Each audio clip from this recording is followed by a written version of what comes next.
Do it today. Overcome procrastination, improve productivity, and achieve more meaningful things. By Darius Foroux. Part 1: Overcoming Procrastination.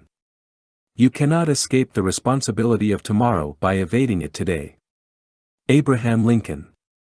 Do it today, not tomorrow. Every time I put off a decision, hit the snooze button, skipped the gym, or didn't complete my tasks because I didn't feel like it, I always had an explanation for my continual procrastination. I told myself I was tired. Or that it could wait until tomorrow. Who cares if you put off something, right? Well, you should care. Because you're the one who's responsible for your life. Too often, we look at productivity tips, apps or tools as the magic answer to our problems. But that also means we allow ourselves to blame external things for our lack of productivity. No, it's not me, it's my old laptop. It sucks, and I can't work this way. The office is too loud. People keep calling and emailing me. I never have time. Battling procrastination is an inner battle. I have many examples of that in my personal life. In 2013, I felt my career was stuck. 2 years before that, I started a company with my dad. But after 2 years, I became restless because I wanted to do more and learn more. So I did some freelancing. I built websites, did copywriting, content marketing, and some design work. But it didn't take off. Why? I never did the uncomfortable work. Instead, I found a job to escape those hard tasks. We all escape at times. Building a business or career is hard. It requires you to do difficult, tedious, and unsatisfying tasks. If you want more clients or work, no one is going to hand it to you. You have to hustle. Do content marketing, one-on-one sales, network, or whatever method you use to grow your business. And if you want to climb the corporate ladder, you have to form alliances, be strategic, outperform your targets, and be great at what you do. That's what you should do, right? Most of us already know these things. Or, you will find out about it. There's no such thing as a secret to succeeding at work. However, we prefer to escape work. And that's at the core of procrastination to me. You know what you have to do, but you don't do it. Instead, you open a news site and start reading useless news items. Or you browse your Instagram feed without liking one picture because you hate your life. Maybe you browse Zara, H&M, Net-a-Porter, Mr. Porter, or whatever online shop you like. That was, and to a degree still is, the story of my life. For example, I'm now working on a new book. I know what it's about and I also have a title. But writing is also very difficult work to me. So I look for relief. I answer emails, read articles, go for coffee, do some online shopping, and work on recurring tasks to run my business. It's not that I'm disorganized. It's because I'm battling myself. Stephen Pressfield calls this inner enemy resistance in his classic, The War of Art. And this is what he says about it: resistance is always lying and always full of shit. Do it today, not tomorrow. I always have to keep reminding myself of that. When you procrastinate, you always want to do it tomorrow. I'm still like that. I think that's hardwired into us. The difference between me now and 3 years ago is small but simple. I rely on a system to live a productive, happy, and purposeful life. Back then I had no idea how to get things done. I always gave up quickly, felt stuck, unhappy, and frustrated. But now, I've found a way to overcome my challenges. Here's how I did it: I exercise my mental toughness every day. I used to neglect my brain. I was mentally weak, thought too much, and didn't rely on myself. It wasn't because I lacked skills. It was because I didn't trust in my ability to figure things out. So I started reading about stoicism, pragmatism, and mindfulness, anything that helps you to control your thoughts and improve your mental toughness. I don't want to be a slave to my thoughts. I want the opposite. I exercise my body every day. When I don't exercise, I'm restless, lack focus, energy, and confidence.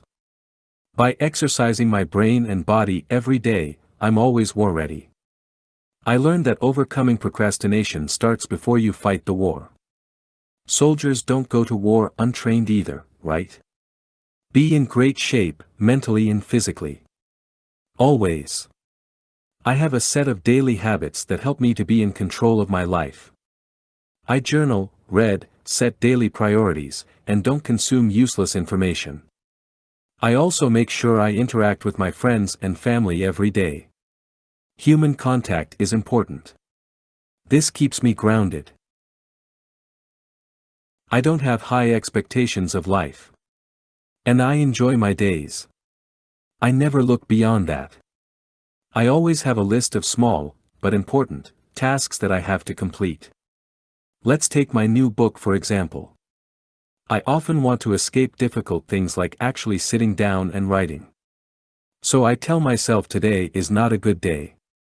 But every time I think that, I open my list of small tasks and work on one of those things today. I study and practice the science of persuasion to get my message across.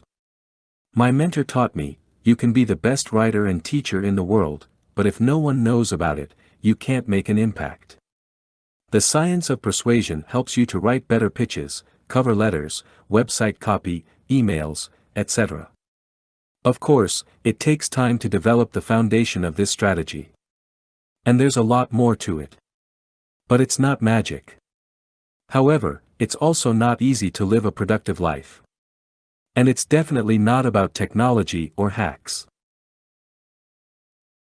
It's about developing a sustainable system to build your life, career, and business on. What's your system for living a productive life? Whatever it is, work on it today. Not tomorrow. What I do when I can't focus. Do you struggle to finish your tasks? Are you always distracted by notifications, gossiping, or anything that's random? In that case, you and I are alike. Because focusing on a single thing is one of the hardest things at work. There's always something that interrupts you, right? Another person. A call. A meeting. A false emergency. Your cat. A stranger's cat. News about last night's NBA game. Sure, you can blame those things, but that's weak. You and I both know that those things can't interrupt you without your permission. That means every time you're not focused, you're giving someone or something permission to enter your mind. Scary, isn't it? That's how I look at interruptions. But I have to admit that I can't maintain my focus all the time. Sometimes, I give in. It's not good. Your life doesn't benefit from gossiping, looking at Instagram 439 times a day, watching 49 YouTube videos, and reading negative news articles. So, what can you do to improve your focus? Here are 2 things that I always do when I find myself not being able to focus on what matters. 1. Eliminate. Eliminate. Eliminate. Every day, we accumulate stuff. I'm not only talking about the stuff you're buying like clothes, kitchen equipment, house decorations, toys, gadgets, or whatever. We accumulate ideas. Have you ever thought about that?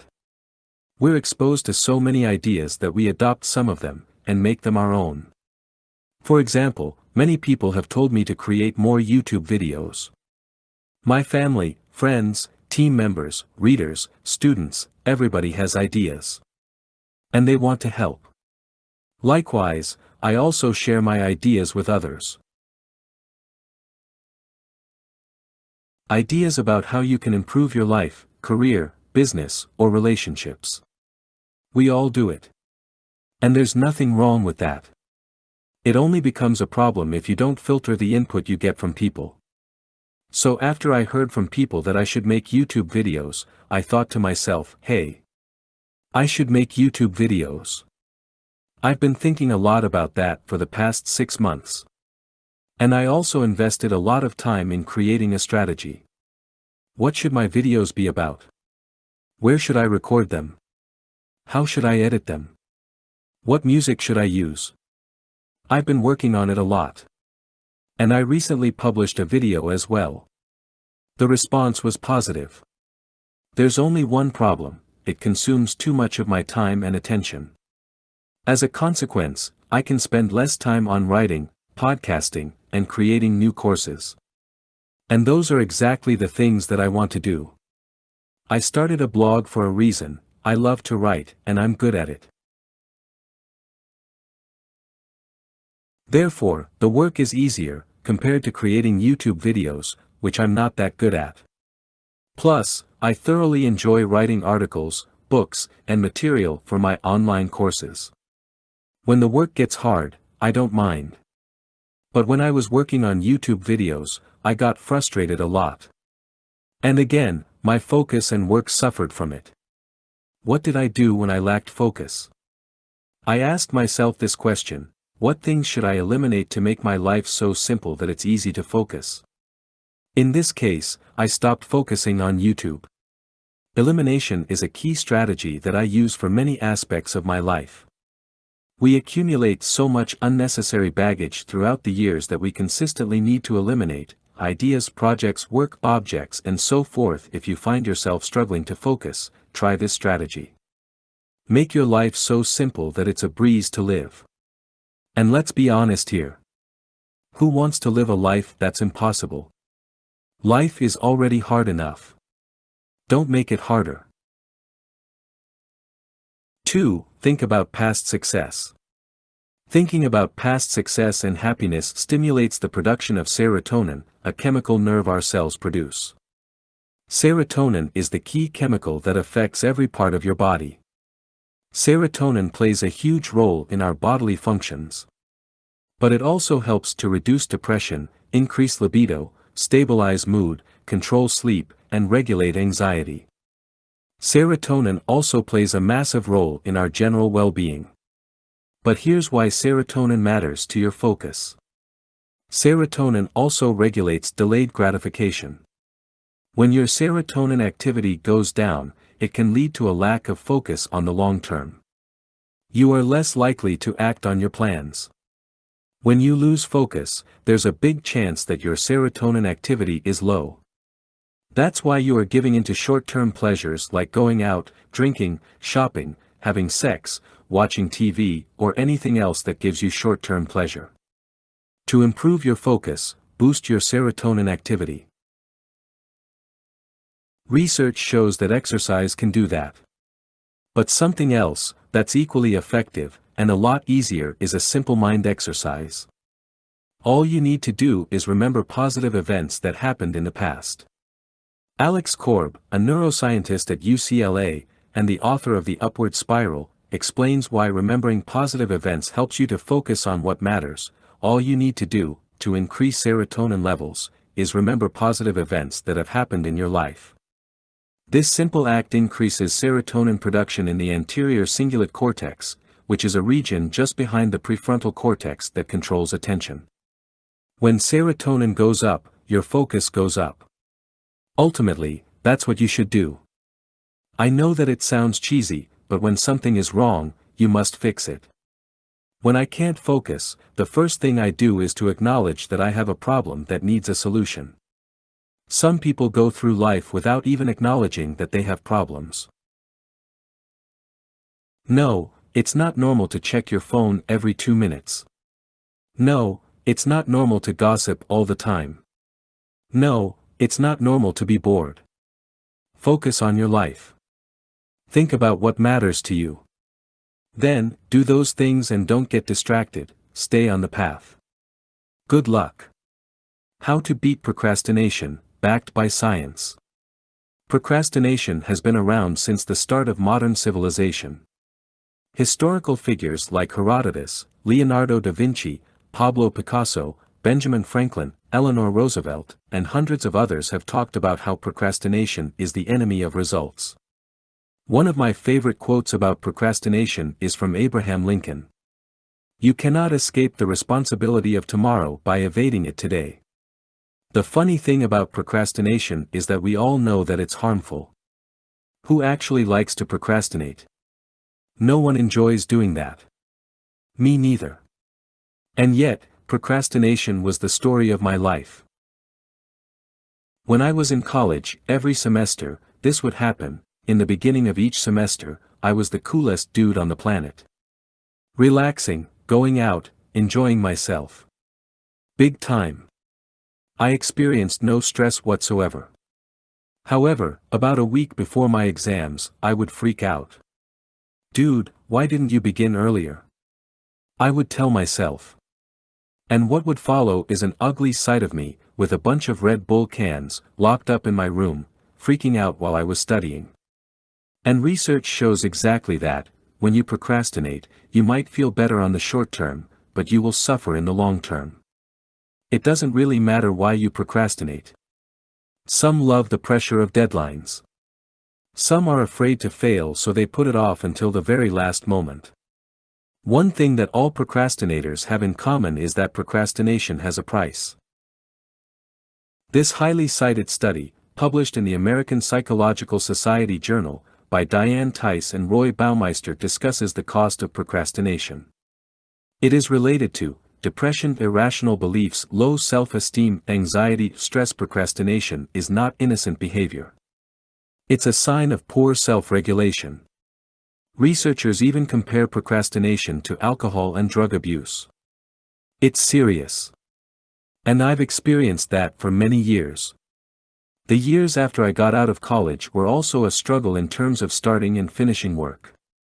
Procrastination is a habit that just sneaks into your system. It's not something you can shake easily. Every time I had a business idea or wanted to start something, it went like this. Every time I had an idea or a goal, I would start, but along the way, things would go wrong.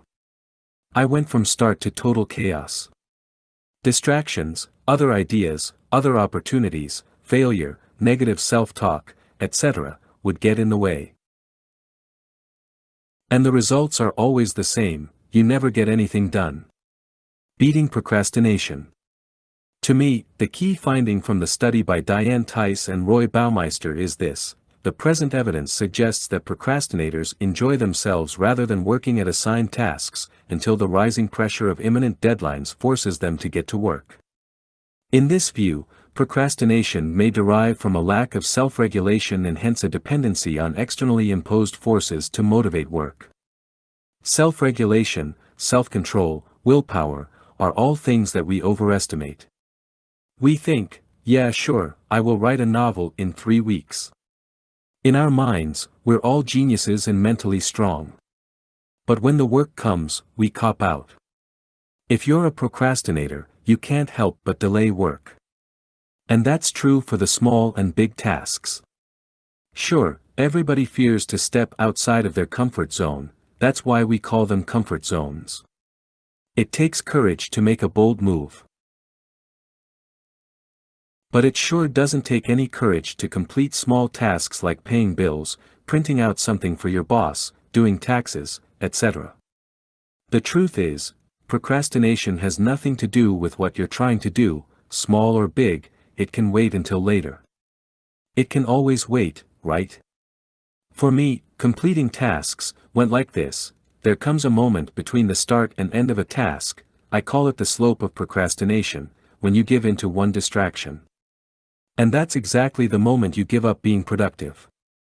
You start working on a task, you're excited, you're focused, but then, after some time, you think, let's read the news for a second. It always starts with just one thing. Then, you think, I might as well watch one episode of Game of Thrones. Then, a video on YouTube, and then another one. Then, a little bit of Instagram browsing. And so forth. It always ends with a bang: this is the last time I'm wasting my time. Yeah, right. Willpower doesn't work. Systems do. What you really need is a system for doing work. A lot of people shy away from routines, systems, and frameworks because they want to have freedom. I'm sorry to disappoint you, freedom is your enemy. The fact is that, if you want to get things done, you need rules. What are some things that research proved to be effective? Self-imposed deadlines. Accountability systems, commitment with friends, or a coach. Working/studying in intervals. Exercising 30 minutes a day. A healthy diet. Eliminating distractions. And most importantly, internal motivation. If you combine the right productivity tactics, you have a productivity system. The deadlines create urgency, accountability will create responsibility, working in intervals improves your focus, exercising will give you more energy, so does a healthy diet, and eliminating distractions will take away the temptations. But there's no system that can help you if you don't have an inner drive. People overcomplicate that concept, but it's simple. Why do you do what you do? If you don't know, make something up. If you know why you're doing something, even the most annoying tasks become bearable. It will become a part of the bigger picture. So, instead of diving into work, take a step back, think about why you do what you do, and then rely on a system supports that. Not rocket science. Just science. How to stop wasting time and improve your personal effectiveness. The reason I research productivity is simple. I think that a productive life equals a happy life. Also, if you're more productive than average people, you'll advance faster in your career. You learn more. You do more. And eventually are rewarded more. And when I talk about productivity, I talk about being effective. Because productivity doesn't suggest that you get the right things done. It just means you get a lot of stuff done. But that's not what matters. Effectiveness, however, refers to getting the right things done. And if you want to do your job well, earn money, live a meaningful life, or learn skills, that is what matters the most. Otherwise, you just run around in circles. You might appear busy, but you won't achieve anything meaningful. In other words, it's easy to do useless work. Work that doesn't bring you closer to the outcomes you desire. Results matter the most. Practically, that means this: you might work for 50 hours a week, but if you don't experience any growth personally, emotionally, financially, you're not effective. People often ask me, where do I begin? To answer that question, I want to share one exercise that I teach in my productivity course, Procrastinate Zero. It's an exercise that I picked up from Peter Drucker's The Effective Executive.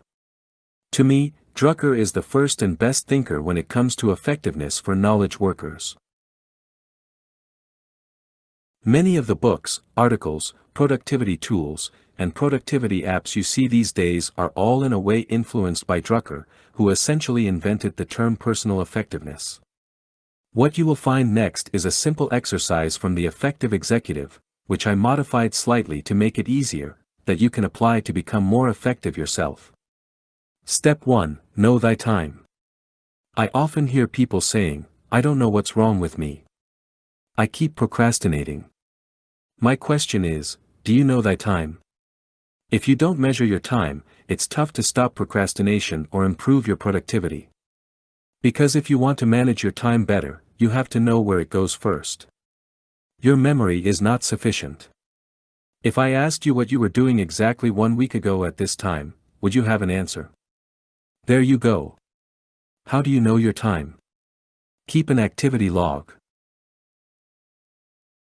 Before I even have a real session with clients, I often ask them to keep an activity log for 2 weeks.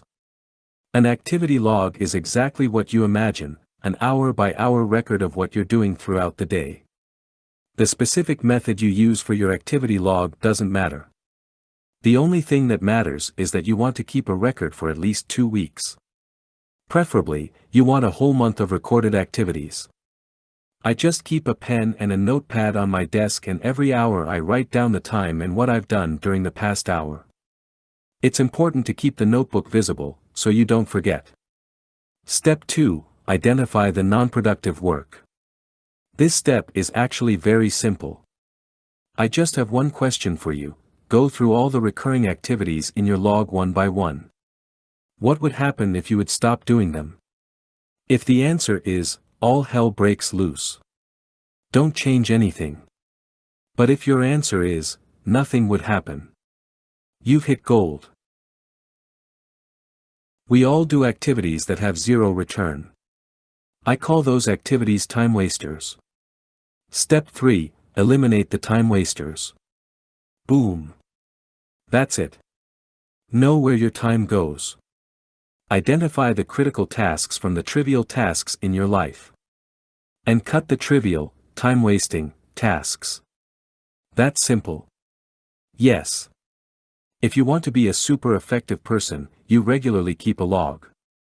You don't have to keep a log for 365 days a year. Instead, do 2 stretches of 2-3 weeks a year. That's enough to keep track of your time and identify new time wasters. Also, the additional benefit of such a simple exercise is that it forces you to think about your daily routine. Often, we start time-wasting activities, and they become habits. And if you don't become aware of the pointless behavior, it's difficult to break those bad habits. I've found this exercise to be one of the most powerful things in productivity. Start now. Your activity log probably looks something like this. Insert time, read Darius Foroux article about keeping a time log and started my own time log. Insert time, turned off my phone and got back to whatever you were working on. Insert time, browsed the news, Facebook, Instagram. And watched YouTube videos. Be honest with yourself. Shit happens. Insert time, responded to emails. Great. I'm happy to see that you started. Now keep going for another 2 weeks. The habits of unproductive people you don't want to copy. The reason I study productivity is that I'm an unproductive person. I truly am. I sleep too much. I talk too much. I read too much. I listen to music all day. I watch movies. I buy gadgets that turn me into a zombie. If it weren't for my productivity system, I'd get nothing done. I wouldn't even write this article. But if you browse social media, all you see is super productive, healthy, and wealthy people. Is that really the case? I don't know. I just know this: you can't be productive 24/7. And a big part of being productive is about getting rid of unproductive habits we all have. What follows is a list of 10 unproductive habits that I learned to do less, or eliminate. Do you have a few of these habits? Don't worry, we're all unproductive at times. But if you have 5 or more, it might be time to change. One thing is sure, no one wants to be an unproductive person. Working too much. Some days I can work 12 or 13 hours straight. I only take a break to exercise and eat. And I can keep that up for a few days. But after a few days, there always comes a crash. Big time. I struggle. I can't get stuff done. I don't even want to get stuff done. It's not good. So I learned to be more calculated with how much I work. Hemingway tried to stop at the height of his day. That's also my new goal. But that's hard because we always want things fast, fast, quick, quick, now, now. Just know yourself, your work, and your deadlines. Don't have a deadline. Take it easy because you need that juice for stressful times. And most importantly, have patience. Worrying too much. What if I go broke? What if I lose my job? What if she doesn't love me? What if I get cancer? What if this plane crashes? What if I lose my sight? What if I... You got your head so far in the sand like an ostrich that you can't see how self-absorbed that way of thinking is. It's always about me, me, me. I know all about it. The above examples are all from my personal life. I used to be the king of the what if game. But here's the thing, you're not going to die right this second. Get over yourself. Stop worrying. And do something useful. I know, it's not that simple, but still, you can learn how to stop worrying. Being stubborn. We deal with people all the time. Do you ever think, why should I listen to this guy? Or, what does she know? I don't know. Maybe more than you do. We just don't know until we listen to others. But if you always think you're the best in the world, you never give people a chance. I think everyone is stubborn. Some are extreme, and some are just a little stubborn. I must say, stubbornness is also a good trait. It's good to be deaf to critics and not about care what people think. But being stubborn in relationships is plain frustrating. That kind of stubbornness is not good. And it just so happens to be that life is based on relationships. And your career too. So when you refuse to work with others, you're sabotaging everyone else that's involved. Just remember that. I try to remind myself often that stubbornness can be bad. But sometimes it's so bad I don't even listen to myself. But I keep trying. Checking things. What are you doing? I was just checking Facebook. What are you checking? Email. TMZ. CNN. NBA. NFL. Instagram. Twitter. Snapchat. Checking is not a useful thing. It might be a verb, but it's not a real action. When I started blogging, I always checked my stats for no reason. Then I thought, what's the outcome of checking? Nothing. You just consume information. I try to keep my checking at a minimum. That's why I deleted all news and social media apps on my phone. I don't even have email on my phone. Otherwise, I check it all the time. I don't want that. I only want to check my email when I have time to answer emails. Checking is a habit that you can never fully eliminate.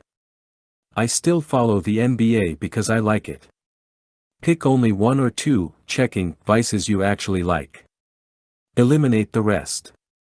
You're not missing anything anyway. Escaping life. Until 2 years ago, every time I'd get stressed out, I said stuff like, I need a drink. Or, I have to go on a vacation. And when I had issues at work or in my relationship that became too much to handle, I preferred to pretend they didn't exist. Sometimes I would take some time to talk about it. But there are always deeper issues at play. Back then I didn't like my job, relationship, and the city I lived in. I basically didn't like my life. Did I change it? Nope. I always tried to escape my issues. Escaping problems gives you some stamina to face your shitty life again.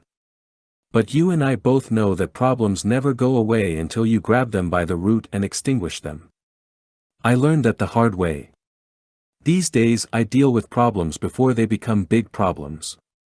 Saying yes. Most people are afraid to say no. Maybe you don't want to let people down. Maybe you are uncomfortable with the word no. I don't know. Doesn't matter, really. What matters is this: if you keep saying yes, you're living someone else's life. Think about it. Deep down, we all know that it's true. We're not even in control of our own time. Want to be in full control of your life? Say no to a million things and yes to a few things that matter. Not writing things down. Yeah, you have the memory of an elephant. Or you're so smart that you remember everything, right? Wrong. Not writing down your thoughts, ideas, tasks, etc., is stupid. Why? Because you're wasting a lot of brain power when you rely on your memory. When you write everything down, you can use your brain power for other things. Like solving problems. That's actually useful and advances your career. If you journal, that's even better. But I've found that not everyone likes the idea of journaling. So let's just call it writing things down. What did you write down while you're reading this article? Being hard on yourself. I suck. No, you don't. Why? You got out of bed this morning, right? Yeah. Congratulations. You survived this hard thing called life. Be proud of yourself. Everything you do after getting out of bed is a win. Neglecting your personal education. Woohoo. I finished college. Goodbye lame old books. If that was you, no matter how long ago, you do suck. Who learns one thing and stops forever? I don't even know why we have that idea planted in our brain. I always thought that learning stops when you get out of school. But the truth is, your life stops when learning stops.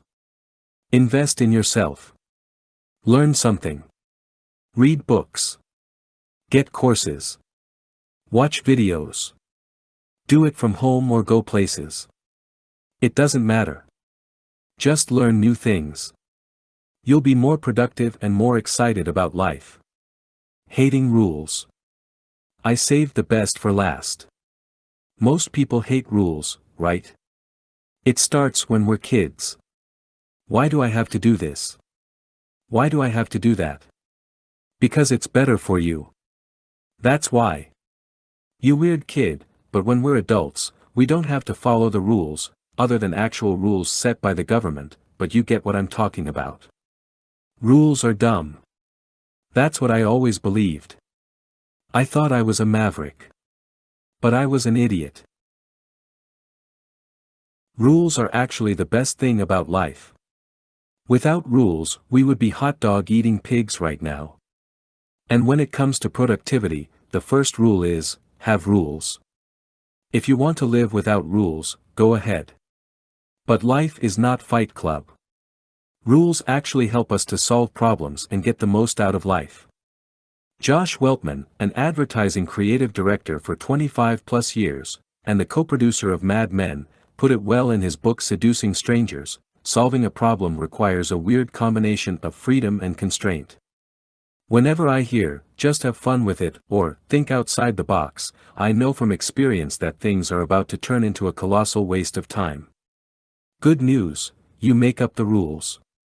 For example, one of my personal rules is this: never complain. Another one is, read and exercise every day. And, close the day every evening by setting your next day's priorities. When you combine all your productivity rules, you have a system. Voila! And a system changes everything. I rely on my system to work smarter, better, happier, and effectively. It took me years to figure out that a system is a good thing, and a few more years to create one, but it was worth it. Because now, I get to be a productive person. Not bad for an unproductive person, huh? This 30-minute evening ritual will help you to kick life in the ass. After a busy day, it's quite challenging to wind down and get ready for a good night's sleep. Too often I find myself working until late. And sometimes I might find myself reading or watching a TV show. And when you're ready to go to sleep, you can't. Your mind is buzzing with thoughts you don't want at that time of day. It's no secret that a lot of people have difficulties with sleeping.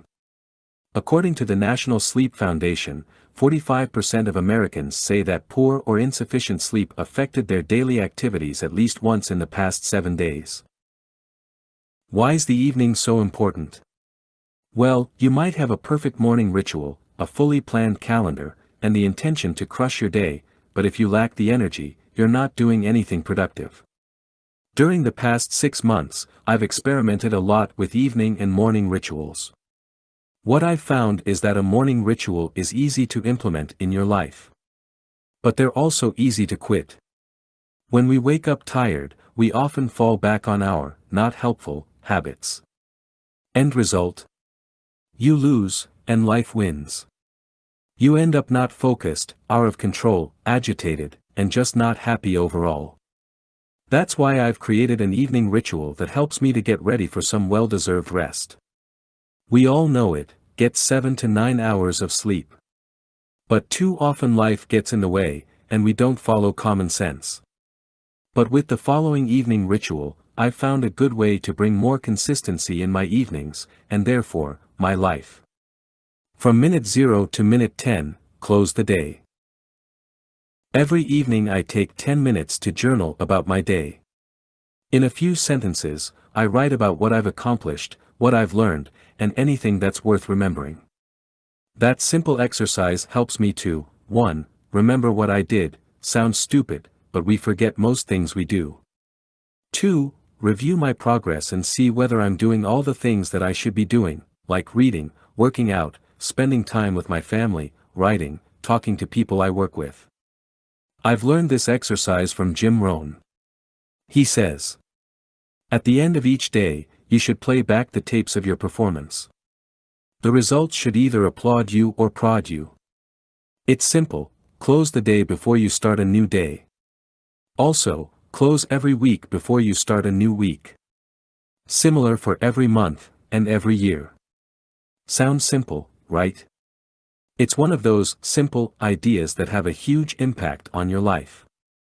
From minute 10 to minute 20, review tomorrow's calendar. This is essential. When you wake up, you want to know exactly what your day is about. Do you have any important meetings or calls?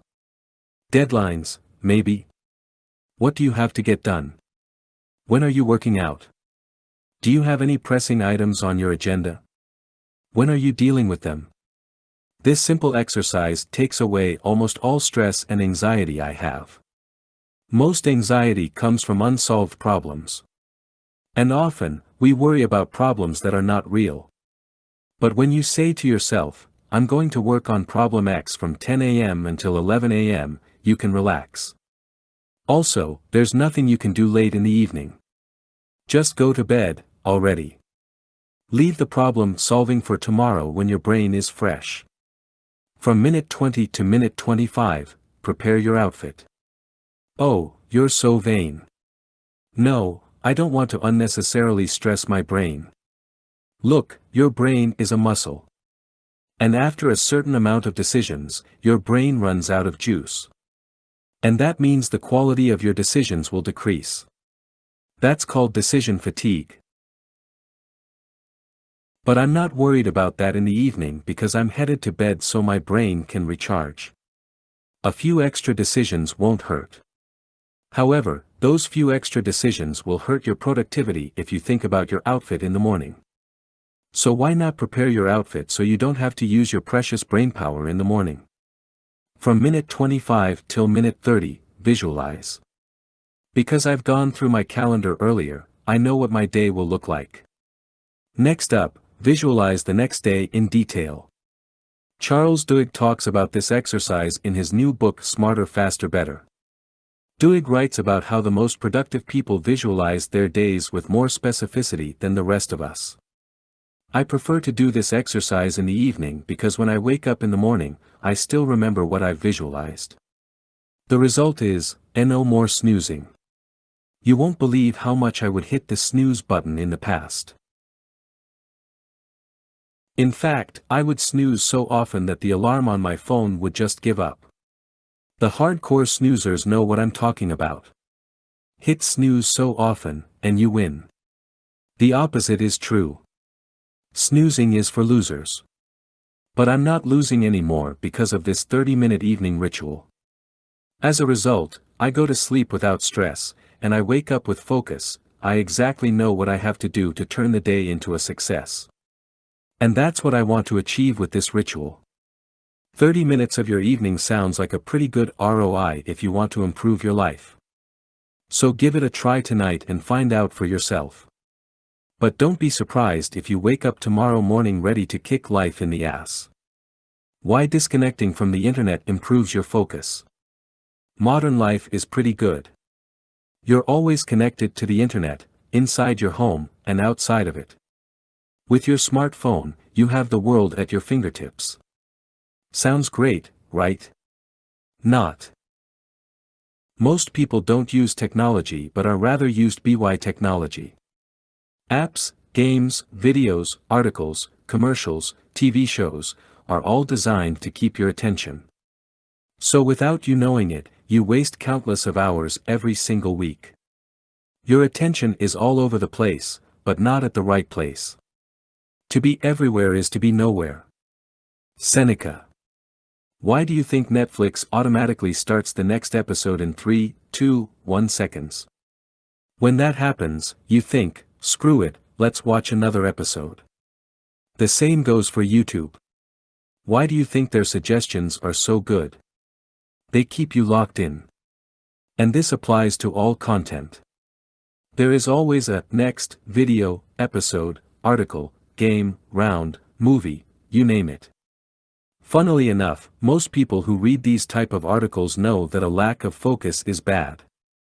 And in recent years, a large number of research papers and books have appeared about the harmful effects of distractions. Specifically, research shows that distractions are associated with more stress and higher frustration, time pressure, and effort. Doing focused work is hard. We're always distracted. And it's not your fault. Most technology taps into your lizard brain and locks you in, it turns you into a consumer. So don't even think about resisting the internet or technology. I bet you've tried it in the past. I'm never going to browse mindlessly for hours.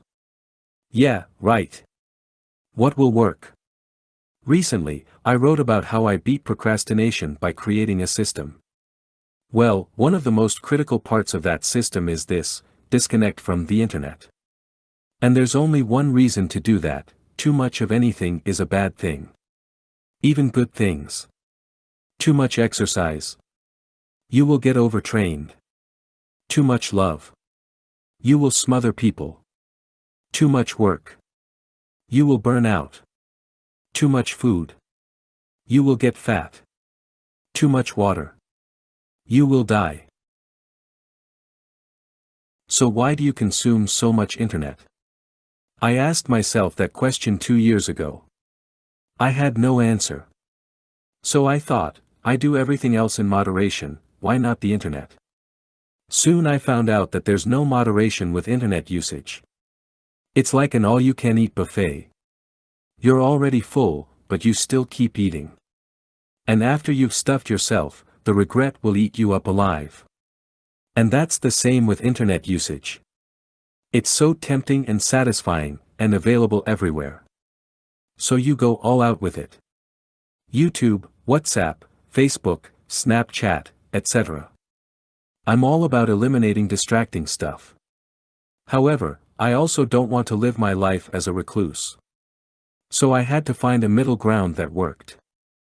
I found that a simple tweak in my attitude towards the internet did the trick. I went from always connected to always disconnected. In practice, it works like this: on my phone, Wi-Fi and mobile data are standard off.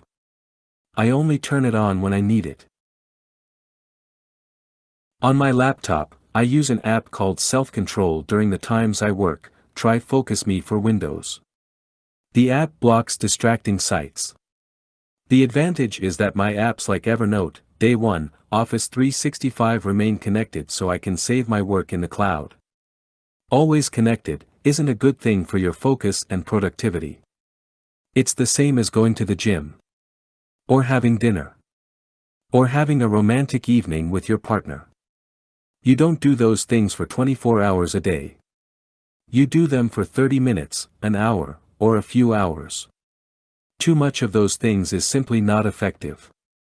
Being disconnected from the internet has worked wonders for me. I don't feel the urge to check my smartphone, email, or the news 500 times a day anymore. And after a while, you feel like you're not missing out on anything. That brings a sense of calmness to your life. I also get more out of my days. I achieve more things than ever, feel less distracted, and have more time to spend on the things that make me happy.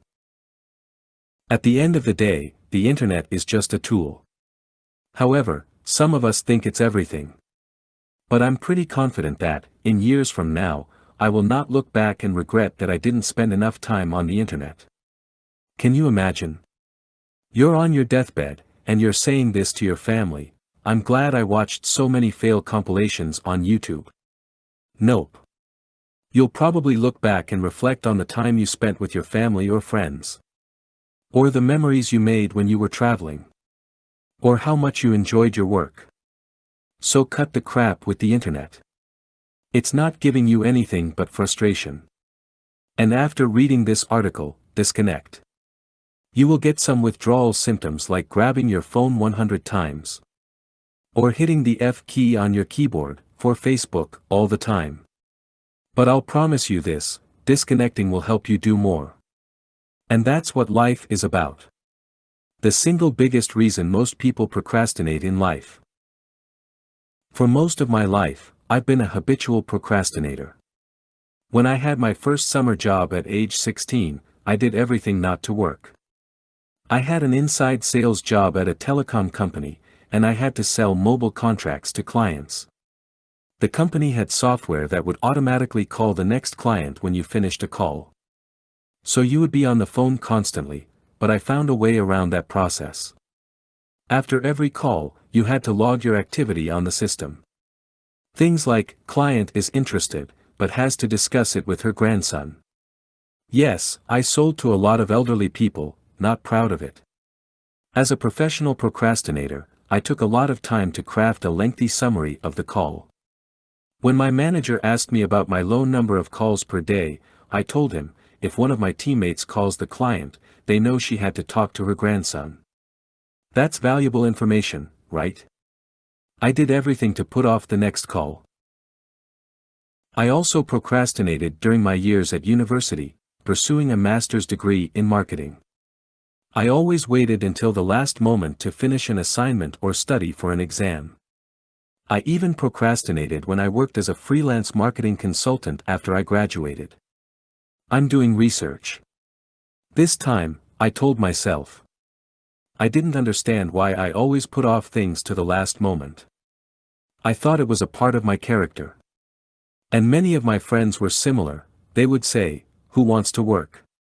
Let's have some beer." This is what I believed: work is something you don't like to do, you just do it because you need money and status. Sadly, many of us believe that is the truth. Fortunately, my procrastination behavior changed this year. It wasn't some kind of magical productivity hack or software that turned me into a productivity machine. I'm more productive and focused than ever. And I'm more satisfied with my work than in the past. Do you want to know the secret? I'm finally doing something that I love. That's it. Work is not bad at all. I love to write, that's why I do it 7 days a week. I didn't like my previous jobs, businesses that I started, and I sure didn't like to study for classes I had zero interest in. Previously, I thought that you procrastinate because you have poor time management skills. That's why I've tried every productivity hack, system, or software, but they are all useless when you compare it to doing meaningful work. Do you want to get stuff done? Do stuff that matters. Productivity hacks get a lot of attention. And very often, people present with time management tips as a solution. In a way, time management reminds me of speed reading. Many of us want to speed read to finish more books in less time. But why? I enjoy reading. I don't want to spend less, but more time on reading. It seems like we want to skip the actual work and only focus on the outcome. It's like Ryan Holiday, author of The Obstacle is the Way, says in his article about speed reading. If you find yourself wanting to speed up the reading process on a particular book, you may want to ask yourself, is this book any good? Life is too short to read books you don't enjoy reading. I think you can apply Ryan's quote to your life and career as well: life is too short to do work you don't enjoy. No matter how many productivity hacks you try, you won't produce more if you're not passionate about what you do. If you find yourself regularly procrastinating, you may want to ask yourself, am I passionate about my work? If the answer is no, you know what you have to do: find something that you are so passionate about that you don't want to procrastinate for 1 second. We all know that time is finite, so why not behave accordingly? If you know that you have limited time on this planet, why waste it? We all sorely complain of the shortness of time, and yet have much more than we know what to do with. Our lives are either spent in doing nothing at all, or in doing nothing to the purpose, or in doing nothing that we ought to do. We are always complaining that our days are few, and acting as though there would be no end of them. Lucius Aeneas Seneca. I'm a believer of, do what you're passionate about, but I'm also a believer of, do what you're good at. The sweet spot is right in the middle, a job that you love, and are also good at. Ramit Sethi, author of I Will Teach You to Be Rich, says that work and passion go both ways. He says that when we get really good at our job, we often become passionate about it. I'm not saying that productivity tips are useless. In fact, I've written about productivity tips that improved my output. What I am saying is that the best solution for procrastination is doing meaningful work. And procrastination can be a sign that you're doing something that's not meaningful. Don't let procrastination become a habit. After all, the worst procrastination is putting off your dreams and goals. If you're waiting for the right time, Benjamin Franklin says, you may delay, but time will not. If you don't listen to me, listen to him. This ancient habit will maximize your focus. Ever since I was little, I worried about many things. My favorite topics were money, health, and my future. What's your favorite topic to worry about? And don't tell me you never worry or fear nothing. Because if you have zero fear, that means you're a robot. Everyone spends time thinking about things that will never happen. Because that's what fear is. Michel de Montaigne, the 16th century philosopher, said it best. My life has been full of terrible misfortunes, most of which never happened. We all know that fear is meant to save us from trouble. But in the modern world, that's simply not true anymore. These days, fear is only something that occupies your mind. Our thoughts are so cluttered with fear, worry, and stress, that we can't focus on our goals. In my personal experience, living a full life has nothing to do with the resources or opportunities you have. It's about knowing what you want, and also knowing how you can get it. That's why you need to be focused every day. Without work, no goal will ever be achieved. That's why I want to share one ancient habit that stood the test of time. This habit has proved itself over and over again. The power of having a mantra. I'm not a spiritual person. I believe in coincidence and luck. I also don't believe in some kind of spiritual energy that we can't see. I'm a pretty skeptical person. But I'm also a pragmatist. I believe in what works. That's why I never challenge religion or spirituality, because it works for millions of people. In fact, I study religion, cultures, and different beliefs that people have. And one thing that I've learned from religion is how useful a mantra is. Most of us have heard about it, but few of us have one or, let alone, actively practice it. What is a mantra, anyway? A good definition I found online is this: a mantra is a sacred utterance, a numinous sound, a syllable, word or phonemes, or group of words in Sanskrit believed by practitioners to have psychological and spiritual powers. Mantras exist, in some shape or form, for centuries. You can find them in Hinduism, Buddhism, Taoism, and Christianity. I've learned that people from all over the world use a mantra to overcome fear and improve their focus. It doesn't matter who came up with it first. What matters is that it works. My favorite example of someone who applies it is Floyd Mayweather. Yes. The boxer.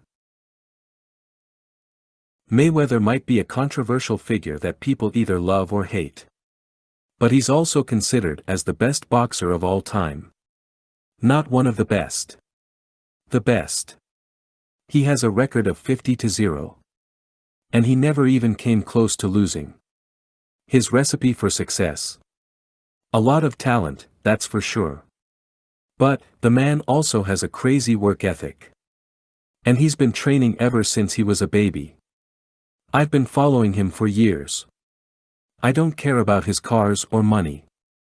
I watch his training videos to see whether I can learn something that I can apply to my own life. A person with those kinds of results must do things right. You can't deny that. A few years ago, I noticed something that seemed like a promotion technique at first. Mayweather often repeated the same phrase. Hard work. Dedication. It sounds like a lame company slogan. He says that while he works on the heavy bag, speedball, pads, and even while he's running. Constantly, he repeats the same words. Sometimes in a different order. And it wasn't until I learned about Mayweather's mantra that I started using my own. I always thought it was something that yoga hipsters use to become Zen. Do you see me sitting on the floor with crossed legs and saying, HMMN, HMMN, HMMN? Let's go. That's my mantra. I've trained myself to say it every morning when I wake up. It really energizes me. I wake up and immediately say, let's go. I've experimented with different mantras. In particular, ones that you repeat more often. But I've found that it's not my thing. I'm a pretty direct and no BS person. I prefer something short and powerful. Not only do I say it when I wake up, I also say it before I start working. Or, when I want to start my workout. Let's go. Give it a try. It works really well for me because it changes my state of mind to action. Especially when I feel afraid or powerless in life, I try to force a change in state. You know that platitude, the only way out is through? I believe that's true. And if you want to get through things, you need action. After you start using your mantra, you get into a worry-free zone. This is one of the most effective things I've found in all of personal growth. I highly recommend a mantra for everyone. All you need to do is pick a slogan that helps you to get focused, and that changes your state. Give it a try now. But I don't believe it. Pessimists say, just saying 3 words won't help you with real problems. To those people I say, what will help? Drowning in your own misery? Being paralyzed? Never taking action? Complaining? Feeling bitter about life? Never. We all know that life's too short to spend worrying about things that will never happen. And if something bad does happen to you, do something about it. How to focus better: manage your attention, not your time. How many minutes of undisturbed work do you get done on an average day? 10, 20, maybe 50 minutes. If you think that sounds low, just examine your life. Most of us can't go undisturbed for more than 10 minutes. We're all so connected that it becomes impossible to find time to focus on yourself and your work. Some of us get hundreds of notifications and messages per day. You find yourself answering a WhatsApp message here, an email there, talk to a friend, and then talk to a colleague on Slack. Most people's days consist of answering to notifications. In a way, you're held captive by others. So no wonder that many of us ask, how do I focus better? When new subscribers join my newsletter, I always ask them about their challenges. And the majority who answers mentions something that's related to focus. In fact, when I did a survey on my newsletter last year, 28% said that their biggest challenge is related to focus and time management. Here are just 2 examples of what readers mentioned to me. My number 1 challenge in life and career is trying to stay focused on my tasks. My mind always starts drifting to trivial things when I'm at work. My biggest challenge is, how can we define what to really focus on? These questions have been on my mind in the past too. And you know what I found? Distractions are not some 21st century first world problems. Distractions have always been a part of life. It has nothing to do with your smartphone or YouTube, online shopping, Instagram, or any other thing you want to blame for your lack of focus. It's human nature. We love to be busy. Socrates, one of the founders of Western philosophy, warned us 2,400 years ago. Beware the barrenness of a busy life. Busyness is not a good thing. Because busyness and distractions go hand in hand. Want no distractions? Move to the woods, but that's not how life works. Plus, modern-day life is too good. Seneca, one of the most famous Stoic philosophers, said this in Letters from a Stoic. There is never a time when new distraction will not show up. There are always distractions. So you better train yourself to manage your attention. Not your time. Because that's the biggest mistake people make. We falsely believe that we can manage time. But time can't be managed. The only thing you control is your attention. And remember, focus determines the quality of your life. No focus means no control of your attention. And no control means frustration. We all know what frustration leads to. Start managing your attention. Not your time. Part 2, Improving Productivity. It's like a lot of things, said the smith. Do the least part of it wrong and ye'd just as well to do it all wrong. Cormac McCarthy. Smartphones harm your productivity more than you think. Believe me, that thing you're using to read this article is not your friend. And even if you're reading this on your laptop or PC, there's one thing I want to ask you: how important is your device to you? I was shocked when I read a weird statistic a while back. An experiment, which was conducted by the universities of Würzburg and Nottingham-Trent, revealed that 37.4% of the participants rated their phone as more or equally important in relation to their close friends. Weirdos. Seriously, what's wrong with people? 29.4% of those weirdos even said their smartphone was equally important, or more important, to them than their parents. Or is there something wrong with me? Am I just an old-school person who likes to read books all day and only has a few close friends and family members that he actually values? Look, I'm not joking around. Smartphones are dangerous. Not because they may cause stress, anxiety, and even depression, but because they change your behavior. It seems like we can't focus on one thing for more than 5 seconds. Why? Well, we can't because our smartphone is constantly going off. Not because people are calling you, it seems like people are afraid of calling these days, but that's another topic, but because you're constantly getting notifications about things that don't matter. Change your smartphone behavior. The same study I mentioned above also found something else. Researchers asked participants to perform a concentration test under 4 different circumstances, with their smartphone in their pocket, at their desk, locked in a drawer and removed from the room completely. The results are significant. Test results were lowest when the smartphone was on the desk, but with every additional layer of distance between participants and their smartphones, test performance increased. Overall, test results were 26% higher when phones were removed from the room. Sure, it's just a study. And you don't have to believe everything you read. But this is something I can personally attest. For the past 2 years, I've significantly changed my smartphone behavior. Namely, I have turned off all my notifications except messages and calls. I've removed myself from all WhatsApp groups except for one with my closest friends. I've removed all news apps. If something important happens, you'll hear it from the people around you. I only consume music, paid journalism, articles from specific authors I follow, podcasts, YouTube videos, mostly to learn, but also for entertainment because I'm not a robot, books, and audiobooks on it.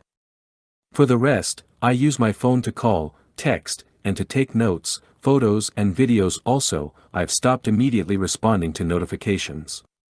That doesn't mean I don't value other people who try to reach me. It means that I refuse to be a slave to my phone. I control my phone. For most of us, it's the other way around. In the past, Facebook, Instagram, Apple, Google, etc., all controlled my mind. Obviously, they still do because the only way to escape those idiots is to cut yourself off and run to the woods. That's not realistic.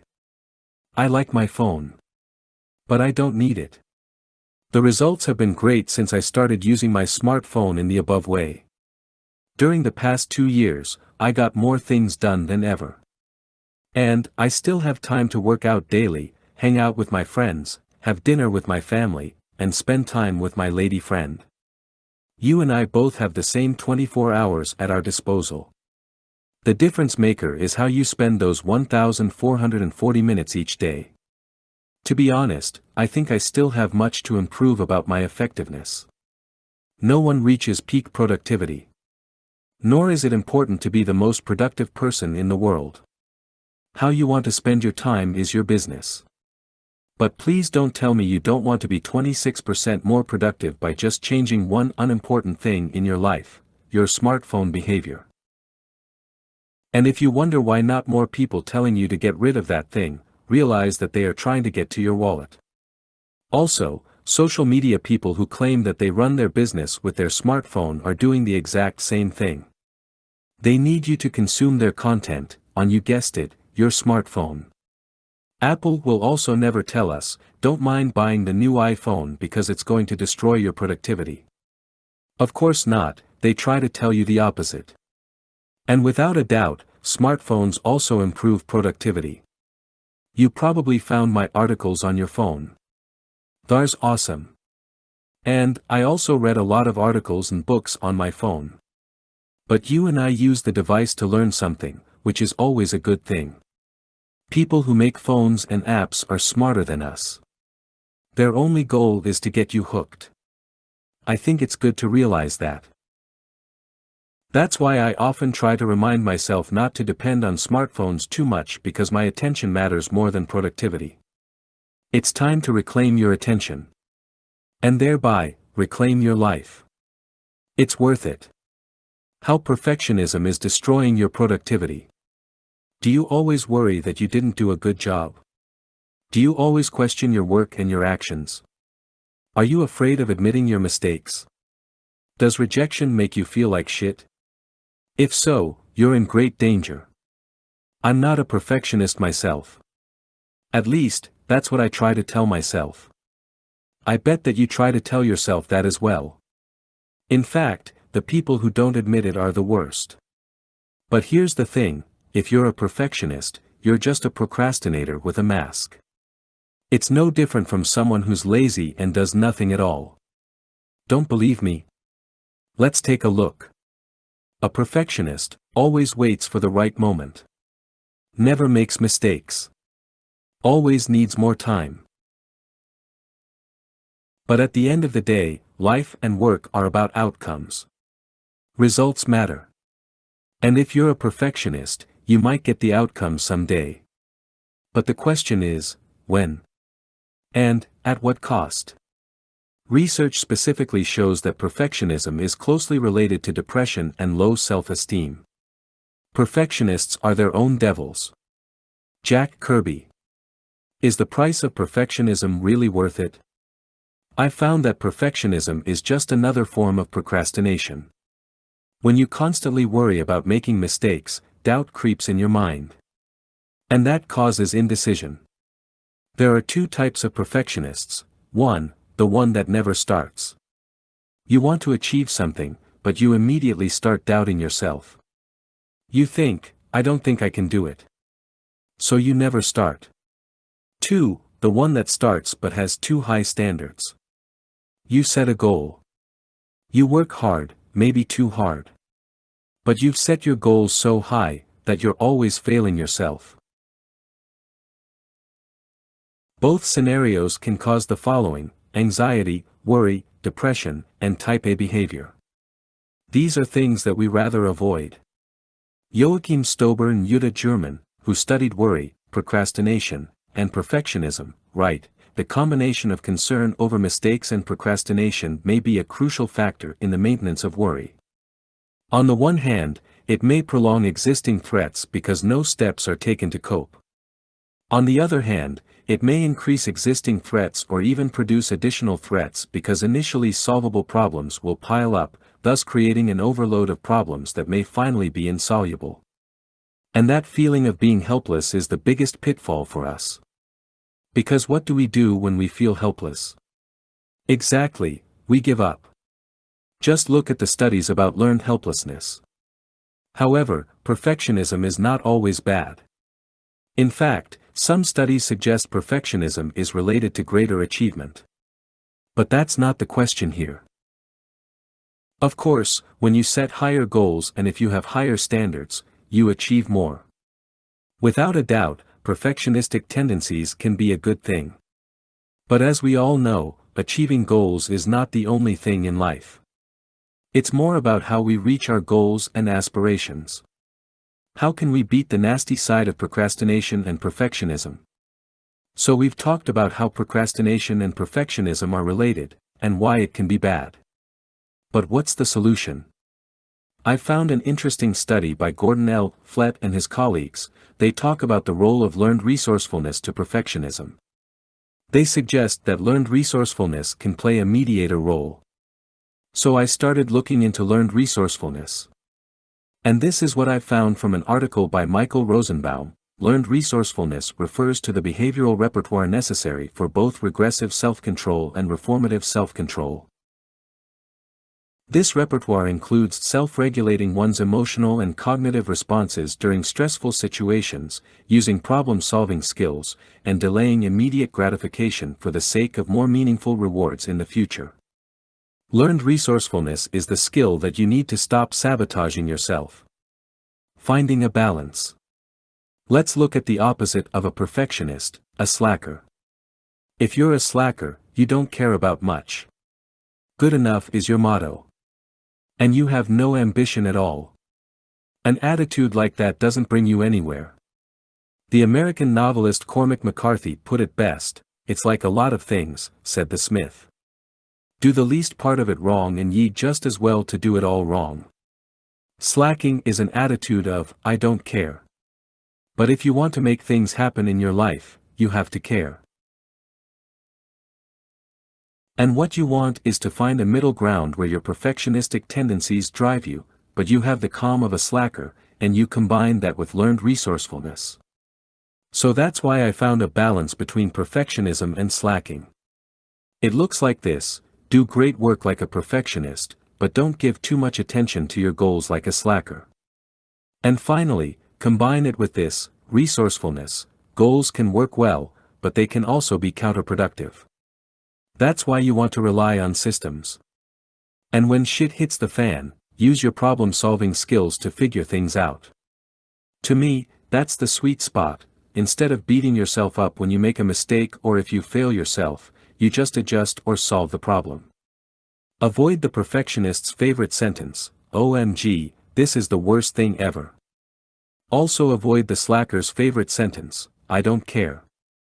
But instead, you say, "I've got this." So what's your current challenge? Actually, I don't even have to ask, you've got this. How to read 100 books a year. Does your reading list keep growing? Did you buy books that you've never read? It might be time to cross more books from your list this year than ever. If you're reading less than you want, you're not the only one. 1 year ago I looked at my Goodreads page and noticed that I had read only 5 books in 2014. That realization frustrated me. I love books, but since I graduated college in 2011, I'd been reading fewer books every single year. My work and life got in the way of reading as much as I wanted. Why read 100 books in a year? You read because you want to learn from other people's experience. Otto von Bismarck put it best: fools learn from experience. I prefer to learn from the experience of others. If you want to get anywhere in this world, you need to educate yourself, and to educate yourself you need to read a lot. Here's how to do it. 1. Buy in bulk. It costs money to buy books, and it costs you time to read them. I'm assuming you have both if you're reading this. Everyone can make time. And if you don't have money, find a way to make or save money. As Dutch Renaissance man Erasmus once said, "When I have a little money, I buy books, and if I have any left, I buy food and clothes." Be assured, the money and time you spend on books are worth it. I can't think of a better investment. Books are only a waste of money if you don't read them. If you want to read more, you have to buy more books. Some people don't get it. They spend $200 on new shoes, but they find it ridiculous to buy 20 books from Amazon. The idea is simple: if you have more books in your house, you'll have more choices, and this will help you read more. Here's why: most of the books you read are not planned in advance. You don't sit down in January and say, "The first week of June I'll read this book." You finish a book, look at your inventory, and decide what to read next. Don't overthink which book you should read next. you'll end up reading reviews for hours, which is a waste of time. For example, most people who want to start with Stoicism ask me, which one should I read first, Seneca, Marcus Aurelius or Epictetus? Buy them all. Read them all. Having an inventory of books keeps up the momentum. You also never have an excuse not to read. 2. Always, eating. You might have heard of the term ABC from the play/movie Glengarry Glen Ross, always be closing. Many salespeople and entrepreneurs live by that motto. I live by a different motto, always be reading. I read a minimum of 1 hour per day on weekdays and even more during the weekend and holidays. Find a way to read around your schedule and your life situation. Don't make excuses like you're tired or too busy. Always be reading means that you read on the train. Read while you're breastfeeding your baby. Read while you're eating. Read at the doctor's office. Read at work. And most importantly, read while everyone else is wasting their time watching the news or checking Facebook for the 113th time that day. If you do that, you'll read more than 100 books in a year. Here's how. Most people read 50 pages an hour. If you read 10 hours a week, you'll read 26,000 pages a year. Let's say the average book you read is 250 pages. In this scenario, you'll read 104 books in a year. With that pace, even if you take a 2-week break, you'll read at least 100 books in a year. That's a good return on your time investment. What's the ROI of reading the news? I don't know exactly, but it must be negative. 3. Read relevant books only. Have you ever read a book that's supposedly amazing and you don't get it? I wouldn't go as far as saying that any book sucks because people spend a lot of time writing and editing a book. But not all books are for everyone. A book might be a bestseller, but maybe you can't stand the writing. Or maybe it's not the right time to read a book. In any case, if you can't flip through the pages, put the book away and pick up something you are so excited about that you tear up the pages. Read books that are close to what's going on in your life. There's a book for everything you can think of.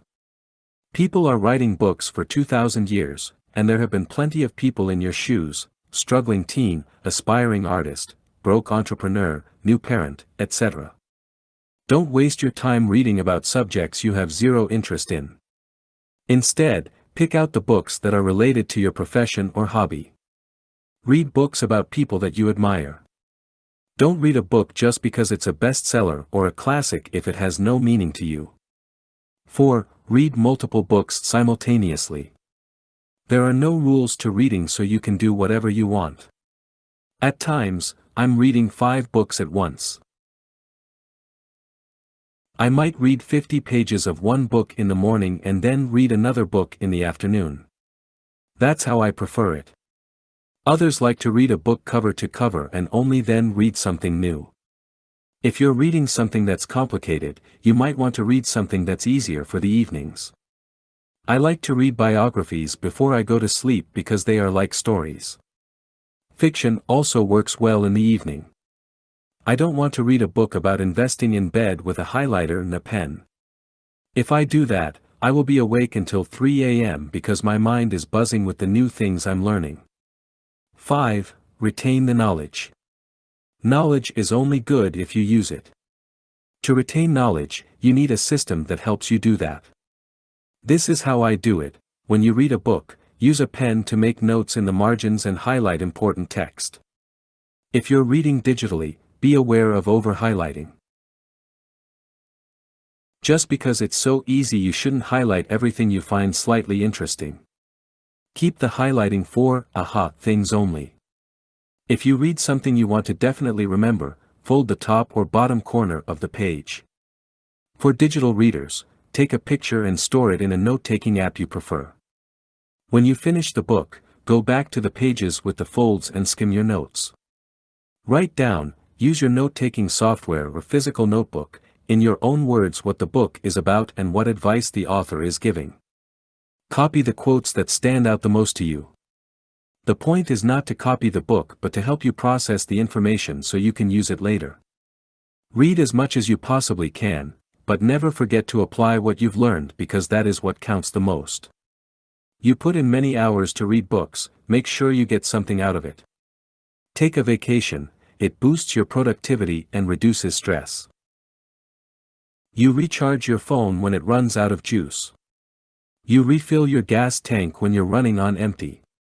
But sometimes, you forget to do the same for your most precious possession, your body, and the brain that's inside of it.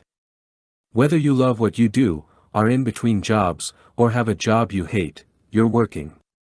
Living is also a job. A pretty tough one, actually. Just the act of getting up in the morning can be a daunting task. And I'm not even talking about all the responsibilities we have. So, why do you make your life even more challenging by not taking a vacation to recharge? I'm not talking about your weekends that are packed with activities, or holidays where you work more than relax. No, that type of free time doesn't serve a purpose. I'm talking about resting with a very specific reason, to recharge your battery so you can keep working hard. To me, life is about working hard. Voltaire said it best. The further I advance in age, the more I find work necessary. It becomes in the long run the greatest of pleasures, and takes the place of the illusions of life. Rest reduces stress. Improves creativity and productivity. Scientific research shows that a vacation decreases perceived job stress and burnout. Now, that's a pretty solid benefit of taking a few days off. But there's more. As you may know, I'm always interested in productivity. In the case of resting or a vacation, my question is: will I get more things done when I get back? The answer is yes, but there's one major thing to keep in mind. But let's back up a bit. What does it mean to get more done? Getting things done has nothing to do with time. If you work more hours, you don't necessarily get more done. In fact, research shows that working more hours general means less productivity. Why? Well, we often waste time if we have more of it. It's simple. If I say to you, you have a year to write an article. What would you do? Procrastinate, right? But what if I tell you that you only have 2 hours? You immediately think, how can I write this article ASAP? So in a way, having more days off, and fewer days to work, forces you to be more effective with your time. Research shows that a vacation in itself won't make you more productive, but when you have more days off, you have a strong desire to get more things done in less time. And that's a win-win situation for everybody, you, your business, or your job. You take off a few days, recharge, spend time with your family or friends, and when you come back, you're more productive. Sounds great. But wait, there's a caveat. When your vacation is stressful, the positive benefits go away. Have you ever watched National Lampoon's Vacation with Chevy Chase? That's how my family holidays were. Not good. So keep the stress at a minimum on your holiday. Otherwise, you've wasted a perfect opportunity to relax and boost your overall productivity. Here are a few tips that might help. 1. If you're a planner, plan. One of my friends loves to plan everything. He loves itineraries and minute-by-minute plans of the day when he is on vacation. I'm the opposite. When we went on a trip a few years back, he said, "I'm going to copy your style and just go with the flow." I said, "Perfect." On the first morning, I slept until 10 a.m. It turned out he woke up early, got nervous because he didn't have a schedule, and spent the whole morning creating one. Don't try to be someone you're not. If you like to plan your holiday, just do it. But try to stay flexible, you're on holiday. 2. Make a daily movie. It's creative, and it's a great memory for later. Plus, focusing on the act of filming will force your attention on something specific. In that way, you will be more in the moment, and you'll worry less about stuff back home. Just don't film all day. Otherwise, you won't be present at all. All you need is a smartphone. Just film stuff with your phone and edit it right on your phone. If you're more into video, bring a proper camera and a laptop. 3. Read a lot. Bill Gates is famous for his voracious reading habit. He is also known for his Think Week, where does nothing else but read and think. Recently, he published an article with 5 books that he's reading this summer. Take a look if you're looking for some inspiration. I like to read for hours on my holidays. Reading slows down time, makes you think, and is good for your brain. 4. Get bored. One of my favorite strategies for finding new ideas is to get bored out of my mind. It sounds easier than it is because of distractions. In the past, I would do everything not to get bored, watch TV, go out, browse Facebook, etc. But did you know that you can use boredom to your advantage? Instead of giving into distractions, just give into the boredom and see it leads your mind to. In fact, one of my favorite artists of all time, Andy Warhol, embraced boredom. You can tell by the boring films he made or the references he made in the philosophy of Andy Warhol about getting bored. Whenever I hit a creative wall, I just do nothing. Literally, nothing. Try it sometime. It's a great strategy. Maybe you come up with the next best thing in your industry. It's never a good time to take a break. I just need to finish this project. My boss will never accept it. People will think I'm lazy. I don't have time. Money never sleeps. Yeah, I've been there too. But what would you rather, continue to work without resting and burn out? Or take some rest before you're tired? Yup, life is long, so play the long game. On that note, I might not be tired yet, but it's time for me to take a break. So I will see you again when I come back on August 1st with a new article. Until then, take it easy, because I definitely will. P.S. For years I couldn't afford to go on a holiday. If you're in the same position, have a staycation. The above tips still apply. Eliminate mindless browsing. We all have days we feel unproductive or that we did not do anything. When you feel you are not productive, the chances are that it is because interruptions and multitasking drain your energy. When you juggle multiple things simultaneously, like sending an email, text a friend and checking your Facebook while you are in a meeting, you engage in context switching. In a research done by Gloria Mark of the University of California, Irvine, it showed that it takes an average of 25 minutes to return to the original task after an interruption. Since we are interrupted more than once, this adds up quickly, and before you know it, you feel like you have done nothing that day. Clifford Nass, a sociologist from Stanford University, has researched the impact of multitasking and found that people who engage in multitasking are suckers for irrelevancy. We engage in multitasking because we are distracted by notifications, which are addictive. We cannot control ourselves, we must look at the notification to see who or what wants our attention. Every time a notification pops up on our screen, we get a rush that releases dopamine. Dopamine is one of the body's happy chemicals. It controls the pleasure systems of the brain and makes you feel joy. This joyous feeling is addictive and makes us seek out behaviors that stimulate dopamine.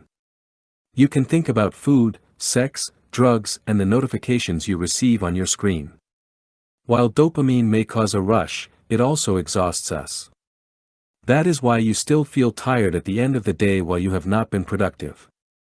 This is a harmful process, and we need to stop this pattern. The fix: eliminate browsing. Being productive can be as simple as taking control over your day.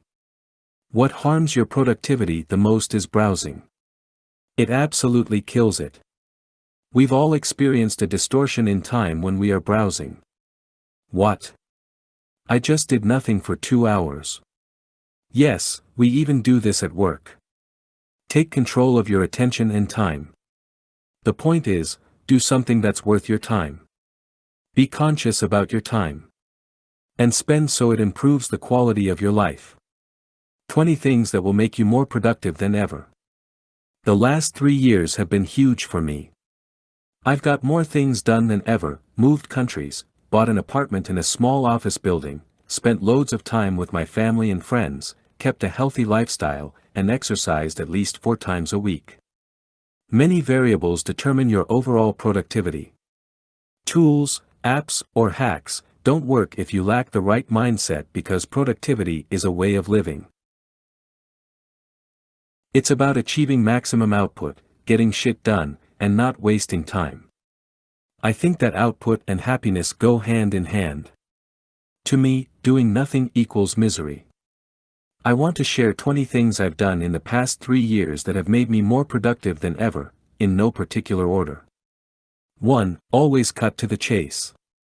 With everything in life, there's a bunch of crap, and there's stuff that matters. Chit-chat, small talk, delaying, waiting around, not speaking up, is all useless. If you want to get shit done, you have to jump straight into the action. 2. Record all your thoughts and ideas. Similar to computers, we have a random access memory, RAM. Your human RAM stores relevant short-term information. But your RAM capacity is limited. When it's full, older information that you have stored will be deleted to make room for new information. You want to write down your thoughts to unload your RAM, which gives you more brainpower. Even if you never take a look at that note again, it's still worth it. 3. Say no. When it comes to work, I say no to everything that doesn't support my goals and values. We live in an abundant world, there are always enough opportunities. In my personal life, I say no to everything that doesn't thrill me. When I think about something, I always say no. That eliminates wasting time on shit that I'm not excited about. 4. Take a 5-minute break every 30 to 45 minutes.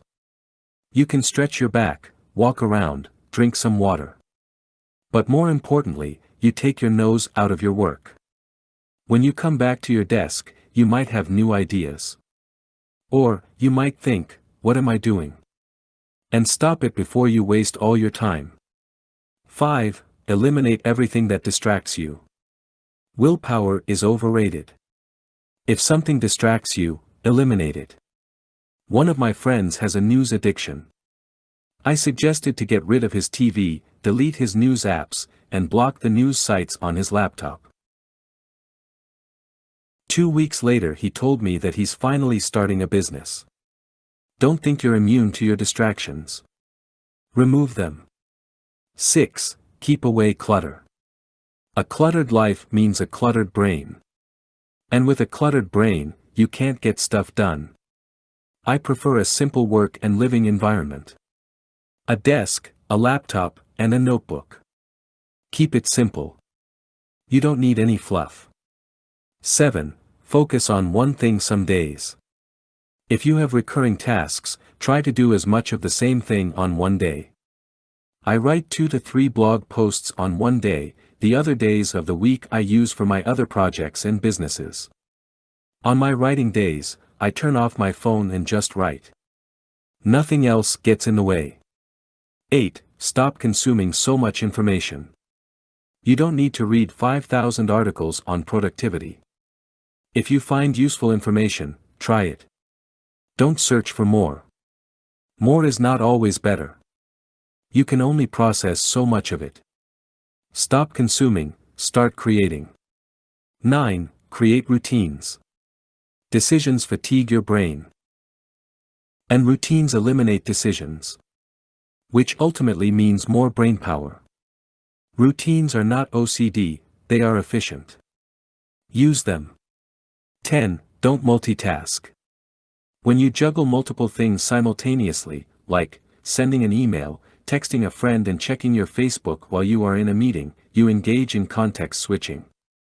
In a research done by Gloria Mark of the University of California, Irvine, it showed that it takes an average of 25 minutes to return to the original task after an interruption.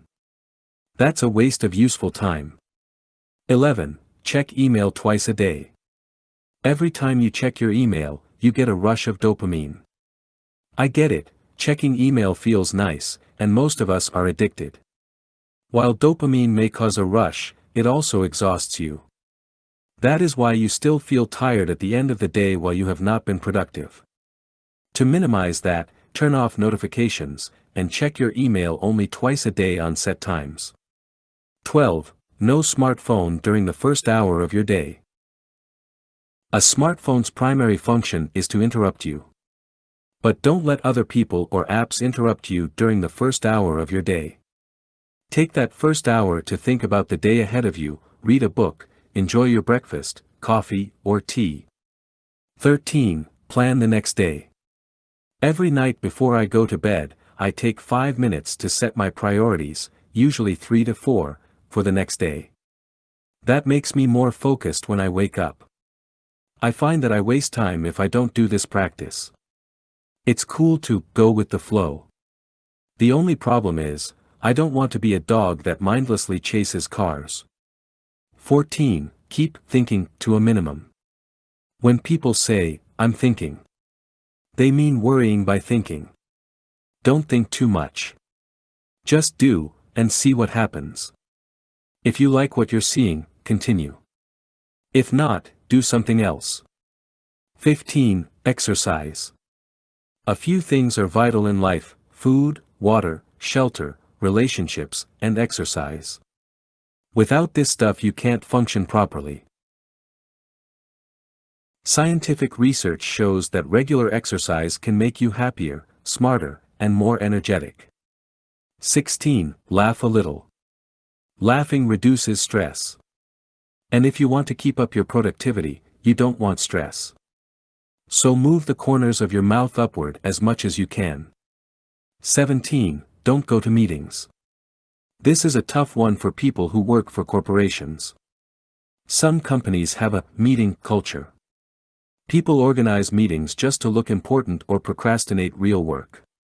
For goodness sake, please stop. 18. Is that really necessary? Ask yourself that question as often as you can. You will find that your answer is often, nope. So why do unnecessary things? 19. If you're having a shitty day, press reset. You might screw, maybe someone gets angry with you, shit happens. Don't get down about it. Take some time alone, meditate, listen to music, or go for a walk. Try to get back on track, don't let your day go to waste. 20. Do the work. Yes, talking about work is easier than doing it. Everyone can do it. But you're not everyone, right? You're a productivity beast. So act like one. Without these 20 things, I wouldn't be productive at all. You may have noticed that I don't get into details, like which tools and apps I use. I don't think that stuff matters. It's about creating a productivity mindset and environment that lets you thrive. I only care about getting things done in a fun and not stressful way. That makes doing work way more fun and rewarding. Here's why time off work actually improves your work and life. What do you do when you feel tired or overwhelmed? Do you power through? Or do you take some time off? In the past, I thought that you should always power through, no matter what. Now, I still think that way when it comes to life in general. You can't quit taking care of yourself and your family. A sense of responsibility is one of the most powerful motivators in life. But I'm not talking about a lack of motivation here. I'm talking about taking time off work. But there's still a massive taboo on taking time off. Some people think it's for losers. Others think it's about escaping your work. After all, if you love your work and life, why do you even need a break? Good point, smart ass. Here's why time off actually improves your work and life. Leonard Mlodinow, a physicist, who also co-authored 2 books with Stephen Hawking, recently shared scientific research in his book Elastic about taking time off. He demonstrates that taking time off work improves our well-being. Though some may consider doing nothing unproductive, a lack of downtime is bad for our well-being, because idle time allows our default network to make sense of what we've recently experienced or learned. People who never take time off to do nothing are short-term focused. I want to reach my goals now. But as always, short-term thinking harms your long-term development and growth. What happens when you power through work and burn yourself out? In most instances, your results suffer, and you become less productive. In some cases, you even become depressed, which will set you back even longer. Prevent rather than cure. It's one of the biggest cliches in the book. But how often do we really prevent things? Instead, we put our head down and deal with it later. Bad strategy. Instead, it's much better to prevent burnout or a decrease in your overall work performance. Dale Carnegie, a self-help pioneer, and author of How to Stop Worrying and Start Living, said it best: so, to prevent fatigue and worry, the first rule is, rest often. Rest before you get tired. So take time off work strategically throughout the year. That's what I just did too, and I experienced 5 benefits as a consequence. 1. You can check whether you did the right things at work. I know 2 modes. 1. Execution. 2. Thinking. When you are in execution mode, you can work for hours, days, or months in a row. In fact, I know people who've been in execution mode for years.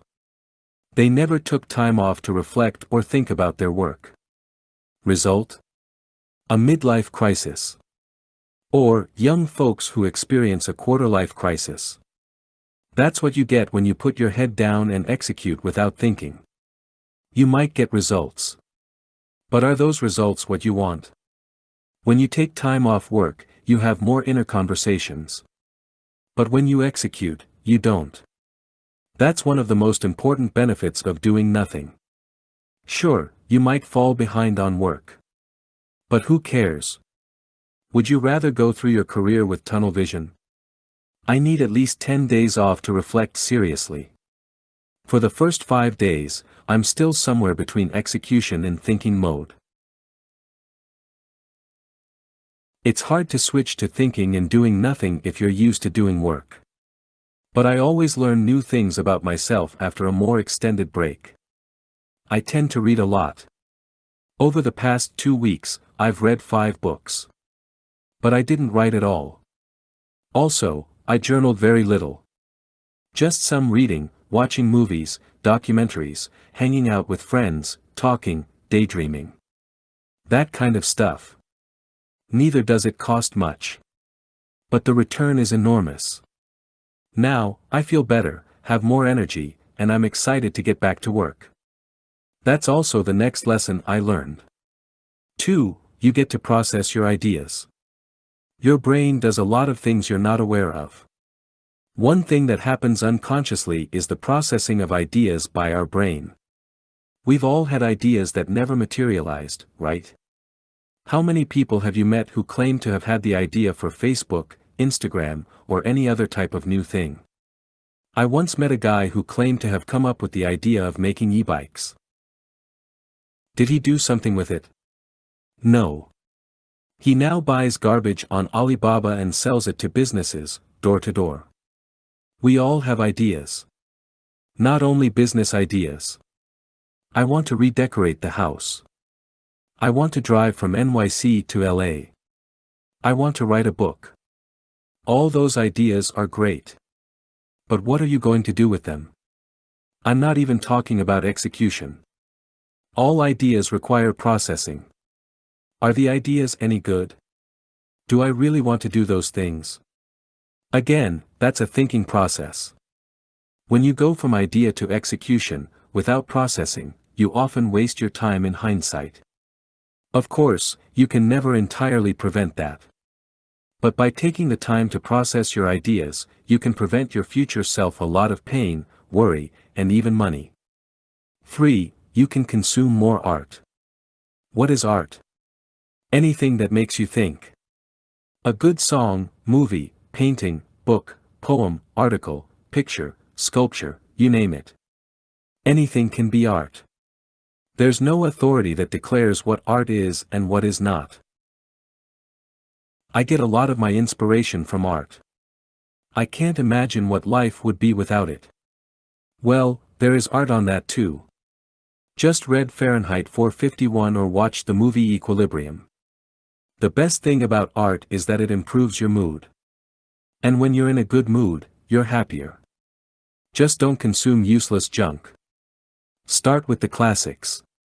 Listen to Bob Dylan, Marvin Gaye, Whitney Houston.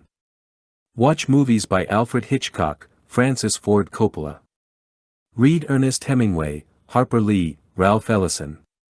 Go to the British Museum. Study Andy Warhol. Like millions of other people, you'll be inspired by their work. And that will enrich your life. 4. You can focus on other important things that are not work-related. Can you tell me more about yourself? What do you think of when I ask you that question? Most of us start by saying something like, I'm an accountant at Company X. Modern-day life almost forces you to identify yourself with work. But you are not your job. You are your family, friends, hobbies, passion, and then finally, you also have a job. And yes, work is important. But so are the other things. So never neglect the other important things in your life. Cultivate the relationships you have with your family and close friends. Do things together. Go on a family holiday. Go mountain biking with your friends. Show some initiative. If no one in your family or group of friends takes action, why aren't you? By investing time in your relationships, you form group memories. That will only strengthen your relationships. But also focus on yourself. What are your hobbies? What's something you want to learn more about? What did you dream of doing? Do those things. 5. Resting gets boring quick. There's a reason humans work. We're built to make things. I believe that the purpose of life is to be useful. Making yourself useful ultimately leads to a meaningful life that satisfies all your human needs. That's why too much rest will make us restless. My mother always told me that too much of a good thing becomes a bad thing. She told me that when I wanted to hang out with my friends all the time and when I had my first girlfriend. It's true. Too much rest, like work, is not good. Our bodies and minds are made to use. Hence, the final lesson I learned from doing nothing is this: after rest comes work. And what comes after work? If you answered, more work, you didn't get the point. You probably need some rest. Time blocking, improve your focus and get more meaningful work done. Do you have a list of priorities or goals that you want to achieve this year? And do you struggle with allocating time to them? I'm no different. Life can be messy. Most of us juggle a lot of different things at the same time. Even though the simple solution is to stop juggling, it's not always realistic. Or even needed. What if you could do more things without losing your time? It's possible. But you must work in an organized way. Enter time blocking, a simple productivity exercise that many people use. It's not fancy or revolutionary. The only thing you need is a calendar, which is something everyone with a smartphone and computer has. Time blocking is simply using your calendar to block time for your most important priorities. During that time, you only work on that one thing. And you let your calendar lead the way. That way, you don't have to think, what should I do next? But time blocking is more than just a productivity tool. It's about self-awareness. The road to high productivity starts with awareness. For instance, one of my priorities this year is to write a book on pragmatic thinking. However, there's a problem: I haven't been writing. How did I come to this conclusion? I simply looked at my list of priorities for 2017, and I looked at my calendar. I hadn't scheduled any time for writing in a while. Now, you might think, do you really have to look at your calendar to realize that? Yes, I do. I'm not some kind of supercomputer that remembers everything. I'm a regular human being. I think of something to do, start working on it, life gets in the way, and then I forget about it. It happens to all of us. We need self-awareness and tools that keep us in check. And that's why I like time blocking. Some people love time blocking. Some people hate it. Computer science professor and author of Deep Work, Cal Newport, also uses time blocking. He says, "I take time blocking seriously, dedicating 10 to 20 minutes every evening to building my schedule for the next day. During this planning process I consult my task lists and calendars, as well as my weekly and quarterly planning notes.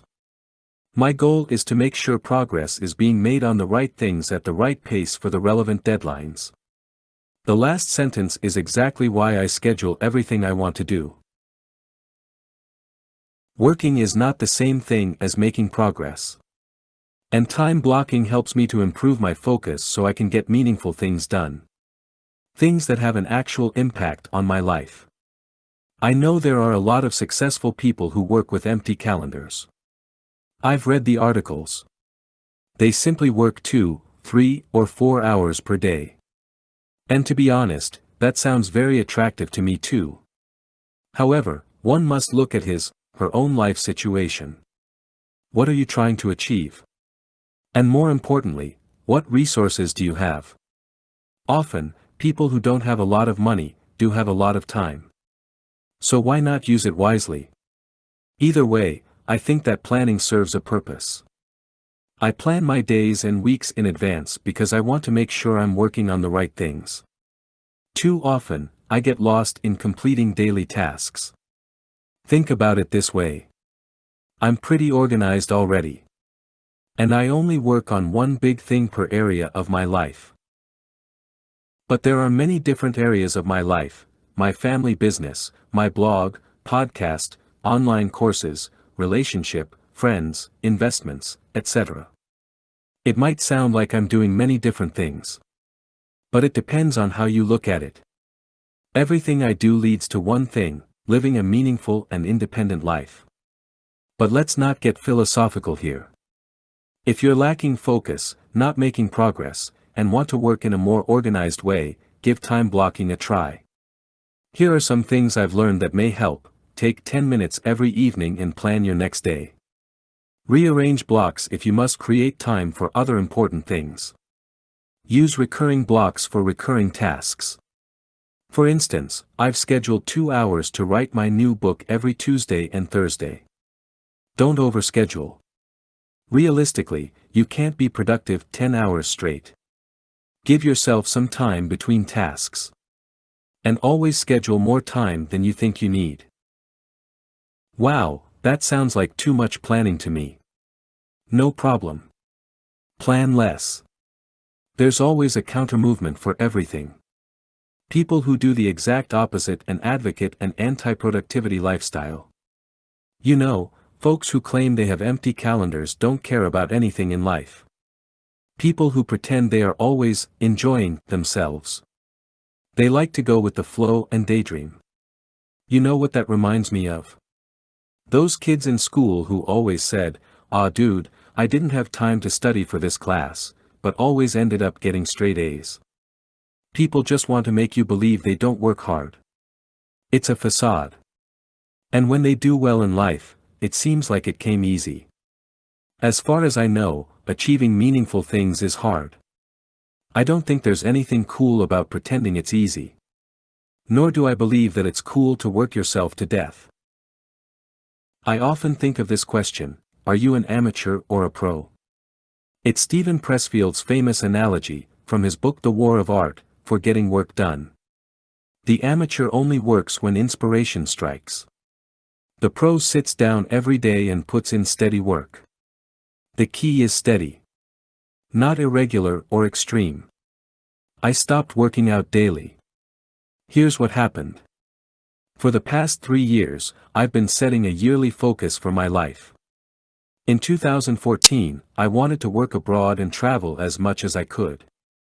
In 2015, I wanted to read more than 100 books in a year. And in 2016, I wanted to work out every day of the year. I've done those things. I love setting a yearly focus because it gives you a clear idea of what you want to do with your time. You'll be surprised what you can do in a year if you put your mind to it. This year, my focus is to write more books. Even though it's not going great, I'm still working on that. But at the same time, I also don't want to stop reading and working out. However, that's sometimes more complicated than it sounds. In January of this year, I got the flu. And when I came back to our family business, I underestimated how much work I had to catch up with. I also wanted to keep creating new content for my blog and online courses.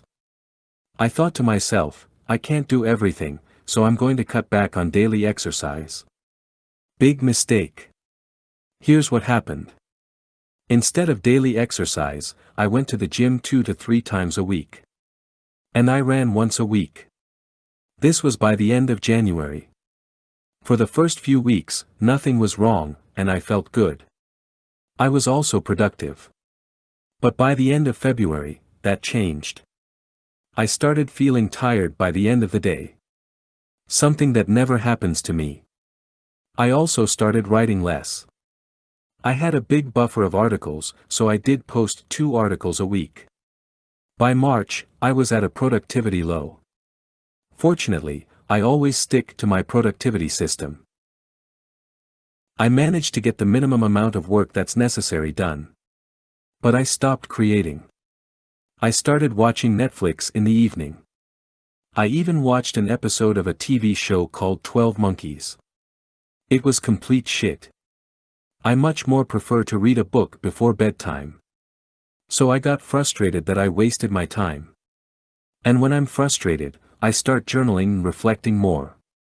I looked at my habits. And I noticed I felt tired and got less work done. Why? The answer was, exercise. Actually, a lack of it. By April, I shifted my focus again, get back in shape. So that's what I'm doing now.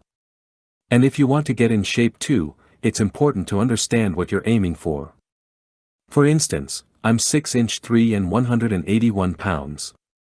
But that doesn't mean anything.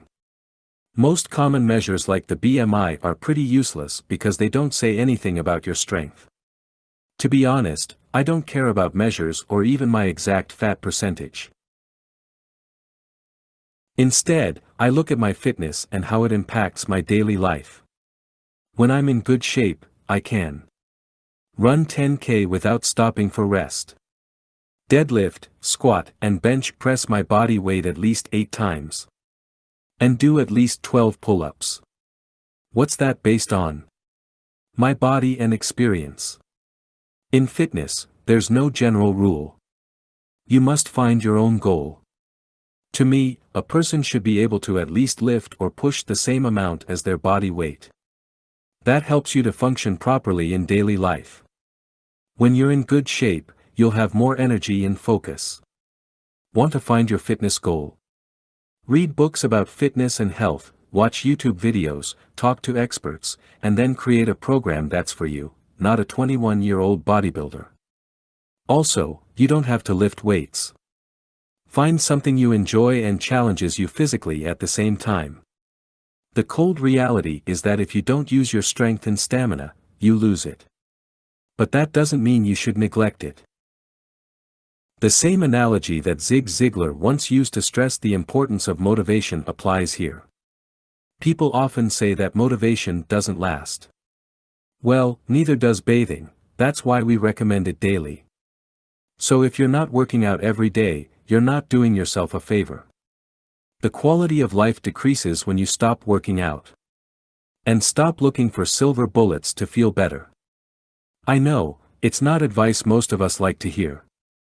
Exercising is hard. But that's the whole point.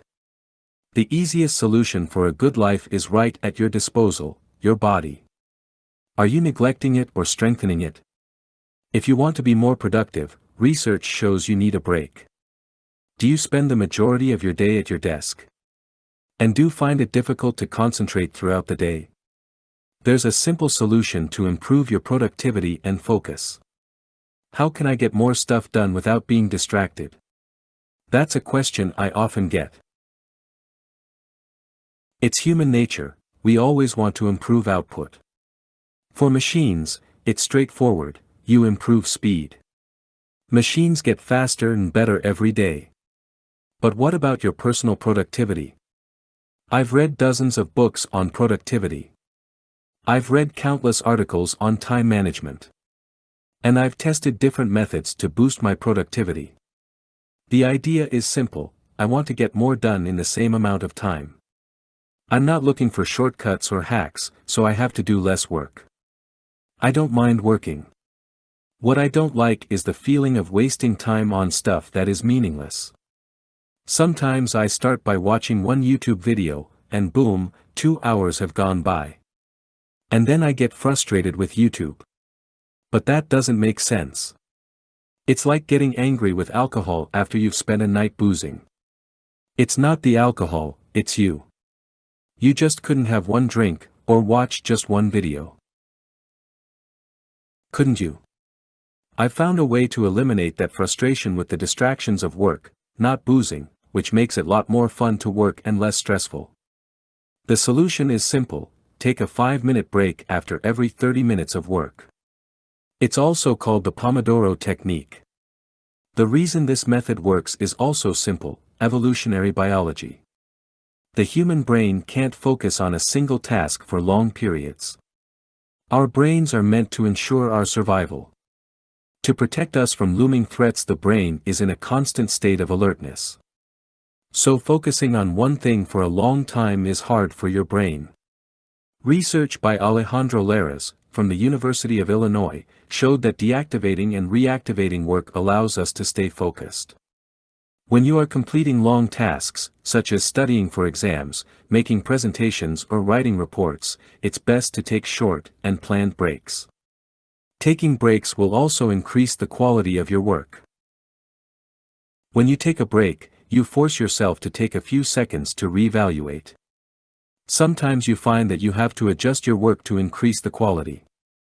In contrast, when you work on a task, without a break, it's easy to lose focus and get lost in the work. That's why the 5-minute breaks are equally important as the 30 minutes of work. Take your breaks seriously, see them as a reward. Use your break to walk a bit, do some stretches, grab a cup of coffee, or do something that relaxes you. Feel pleased with the work you have done. I've been working in 30-minute intervals for over a year. I've never got so much work done. I also find it more fun and less stressful to work.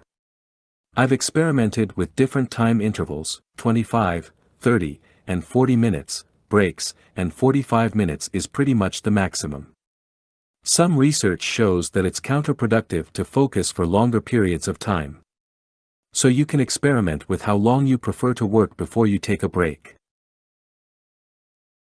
If you want to try this method, here are a few other things that can help. Use an app to set the 30-minute interval. I use Mighty. Assign just one task to every 30-minute interval. Don't skip your breaks. Don't check your email during your break. Take a 15-minute break after 4 intervals. Don't accept interruptions or false emergencies when you're in a 30-minute stretch. Set a daily goal. For example, doing 10x 30-minute intervals results in 300 minutes of productive work. With all the noise, it's easy to forget the importance of taking breaks. You don't need to read another article about productivity. Instead, take a break. Sometimes we get lost in the lists and productivity hacks. The truth is that no matter what you do to improve your productivity, you still have to do the work. So you might as well get those 5-minute breaks to recharge. Part 3. Achieving more. A man who chases 2 rabbits catches neither. Chinese proverb. Don't know what you want? Improve these 7 universal skills. What does success look like? What do you want from life? What career do you want? Most of us answer, I don't know. And you know what? There's nothing wrong with that. And yet, we think it's the worst thing in the world if you don't know what you want to do in life. We say, OMG. I don't know what I want. And then we have a full-on panic attack. Be honest, it happens to all of us.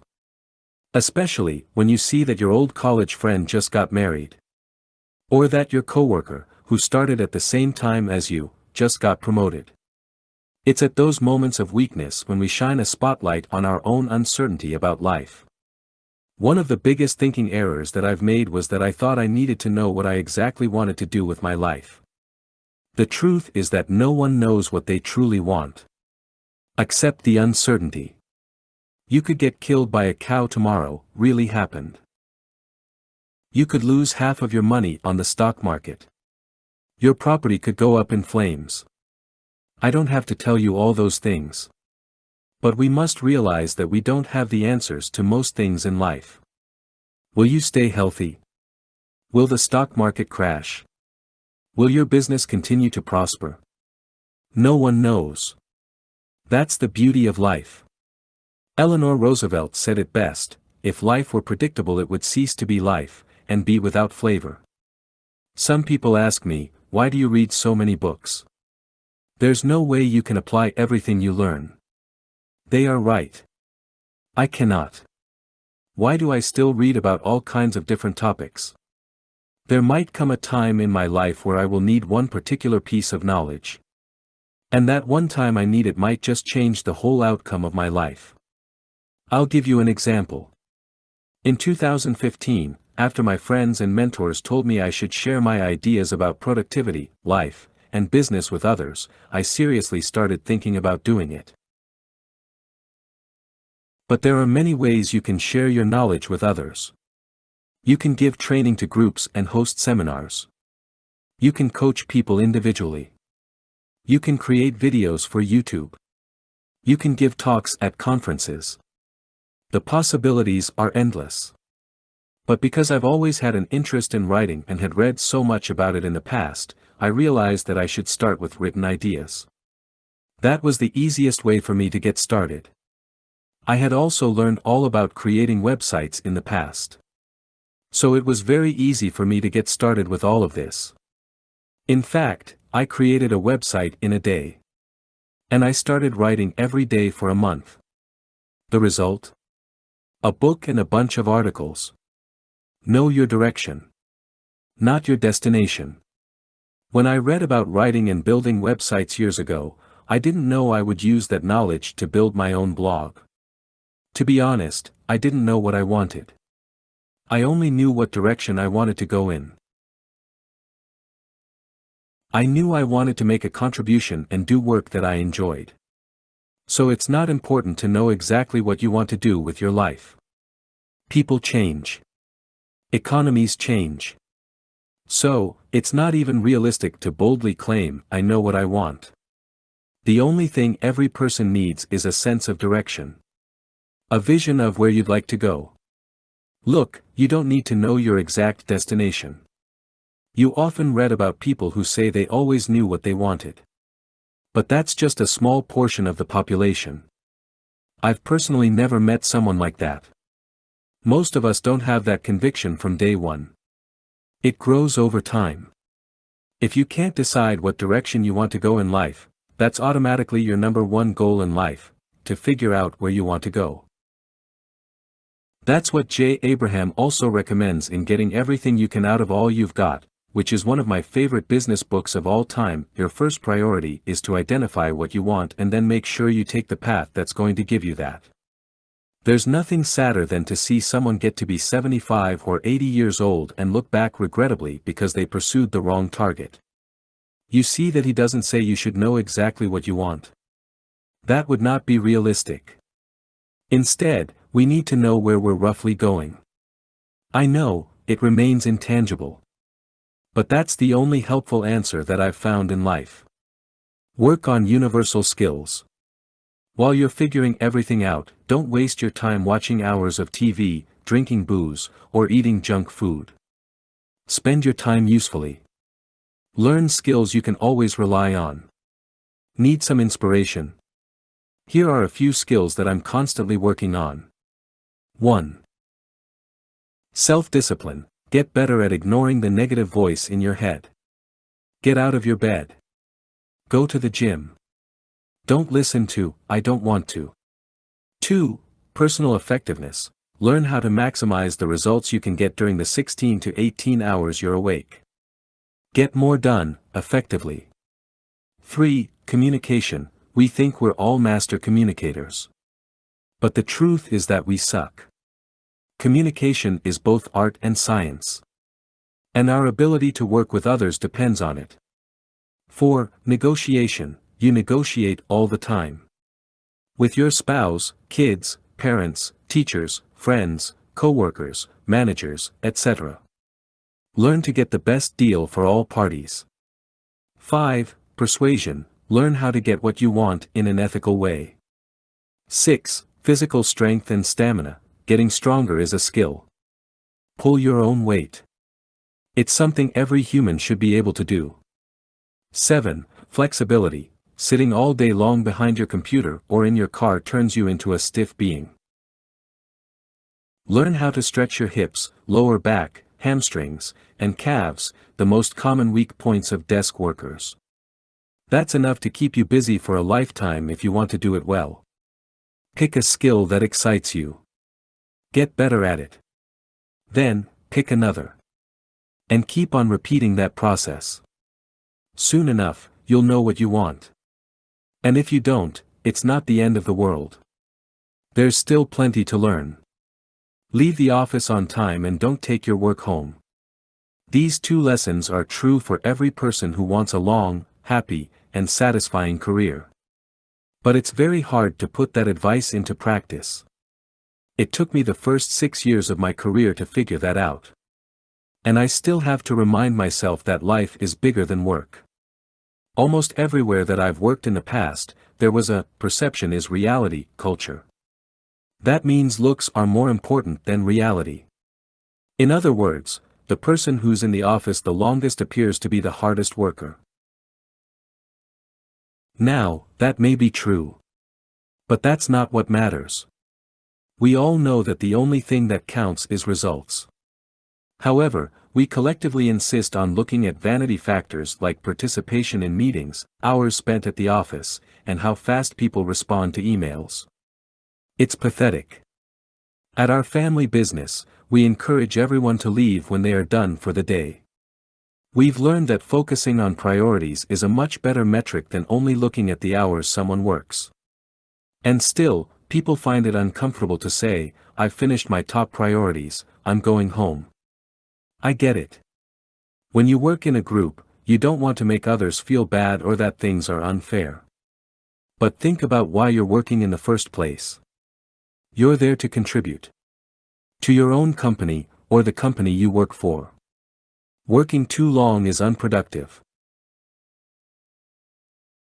Now, I'm sure people love to be in your presence for 10 hours a day, but that doesn't mean you have to stick around so long that you become unproductive. Because that's one of the main reasons we've stopped working standard 9 or 10-hour days. It's useless. There's a large body of research that proves working long hours is counterproductive. Working too much and the stress that goes along with it can lead to depression, sleep problems, impaired memory, and even heart disease. You get the idea. That's why my first rule of work is this: leave on time. The other day I was talking to my mentor about how great it is to love your job. He said, "I've never had a job in my life that I didn't love. It's one of the most gratifying things in life. But like my mother always says, too much of a good thing becomes bad." I believe that's the same with work. Now, I'm not talking about intensity. Don't get me wrong, I work my ass off. Always have done. But just don't go on for too long. The art of working hard is knowing when to quit. But like my mentor told me, that's very hard. My biggest problem was that I worked too much. I left the house at 7 a.m. and came back at 11 p.m. That's too much. You must protect yourself against too much work. And it's straightforward. Just leave the office on time. Whether you love your job or not, it doesn't matter. When it's time to go home, go. No one needs you to be at the office 24/7. Only your ego does. Honestly, the office will be here tomorrow. Your coworkers will still be alive. Your company will not go bust. Work is about achieving results. If you can't do that in 6 to 8 hours a day, you're not effective. So instead of working overtime, read a book on personal effectiveness or get productivity training. Leave your work at work. But don't just go home and bring your work with you. That defeats the whole purpose. No one thinks it's cool when you're closing deals on the phone at dinner. You're also not doing yourself a service by continually thinking about work when you're at home. Relax a bit. Play some Call of Duty. Cook dinner for your spouse. Take the kids for a walk. Whatever. Look, living a happy life is very simple. It's all within our control. We can decide what makes us happy. I have printed this Marcus Aurelius quote on my journal to remind me of that. Very little is needed to make a happy life, it is all within yourself, in your way of thinking. We all know that money, success, fame, or recognition, by themselves, don't make us happy. And yet, we work too much to obtain those things that don't even make us happy in the first place. So why do we keep working too much that it hurts us?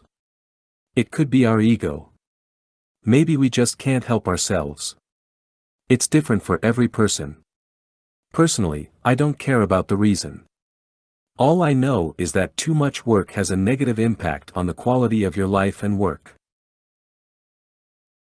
What matters is that we protect ourselves from our own stupidity. We're just like kids. We need rules to live happily and safely. That's why the first rule of work is that we leave the office on time.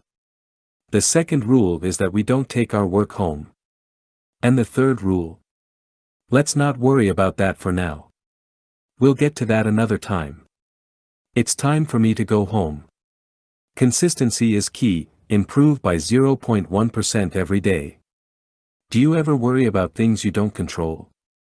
If you do, join the club. It happens to all of us. But worrying is a waste of time and energy. Imagine the following situation: you make a mistake at work that upsets a client. Maybe you send someone a wrong email. Maybe you forget to solve a problem. It doesn't matter what it is. Imagine that something goes seriously wrong at work. What do you do when you find out? Do you stress out? Feel uncomfortable? Blame yourself? Blame others? Think it's the end of your career? When things go wrong, we become our own worst enemy because we focus on things we don't control. It's one thing to read about these things. It's another thing to actually put it in practice. Because when shit hits the fan, it's natural to panic. Instead of thinking, take a step back, and focus on what lies within your control. What do you control? Essentially, we only control our own actions and mindset. We determine our desire, attitude, judgments, determination, that's about it. Anything else, we have no control over. So it makes no sense to worry about things that are not on that list. That's a Stoic philosophy exercise. Something that exists for centuries. And the best thing is that you can immediately apply this to your life. Next time you catch yourself worrying about a situation, focus on the things you control. What counts is that we do the right thing because that is all we can do. We don't control outcomes. Do you see? 1. Made a mistake. Correct it. 2. Something goes wrong. Find a solution. Also, never be surprised when bad things happen. But rather expect them to happen. In that way, you will never be caught off guard.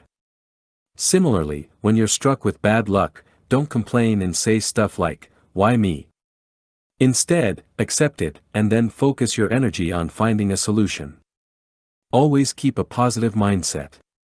Why this exercise improves productivity? I'm often asked, what does philosophy have to do with productivity? Well, if you want to be productive, the most important thing is consistency. Productivity is not about eureka moments, your big break, pulling off all-nighters, or drinking Red Bull all day. If you want to achieve things in your life, it's about aiming for daily progress. You want to exercise, read, work, learn, study, every single day.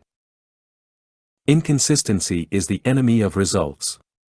And that's why I practice Stoic and pragmatism philosophy to improve my mental toughness. It's also a big part of my personal productivity system, procrastinate zero. I don't want ups and downs because that hurts productivity. Instead, I want to progress 0.1% every day of the year. And that's a very realistic goal. Try it and maybe it will change your life too. Who says you have to get out of your comfort zone? I love my comfort zone. To me, that's where the real magic happens. In my comfort zone, I have my family, friends, work, music, books, movies, bike, gym, park, you name it. Everything I love. And from that place of safety, I'm more open to trying new things and take risks. I've never believed the idea of that stupid little drawing. You know what I'm talking about, right? Your comfort zone. A little circle. Where the magic happens. A big circle that stands for the promise of success. As if magic only happens when you step outside your comfort zone, that's ridiculous. And while we're at it, why pretend as if your comfort zone is bad?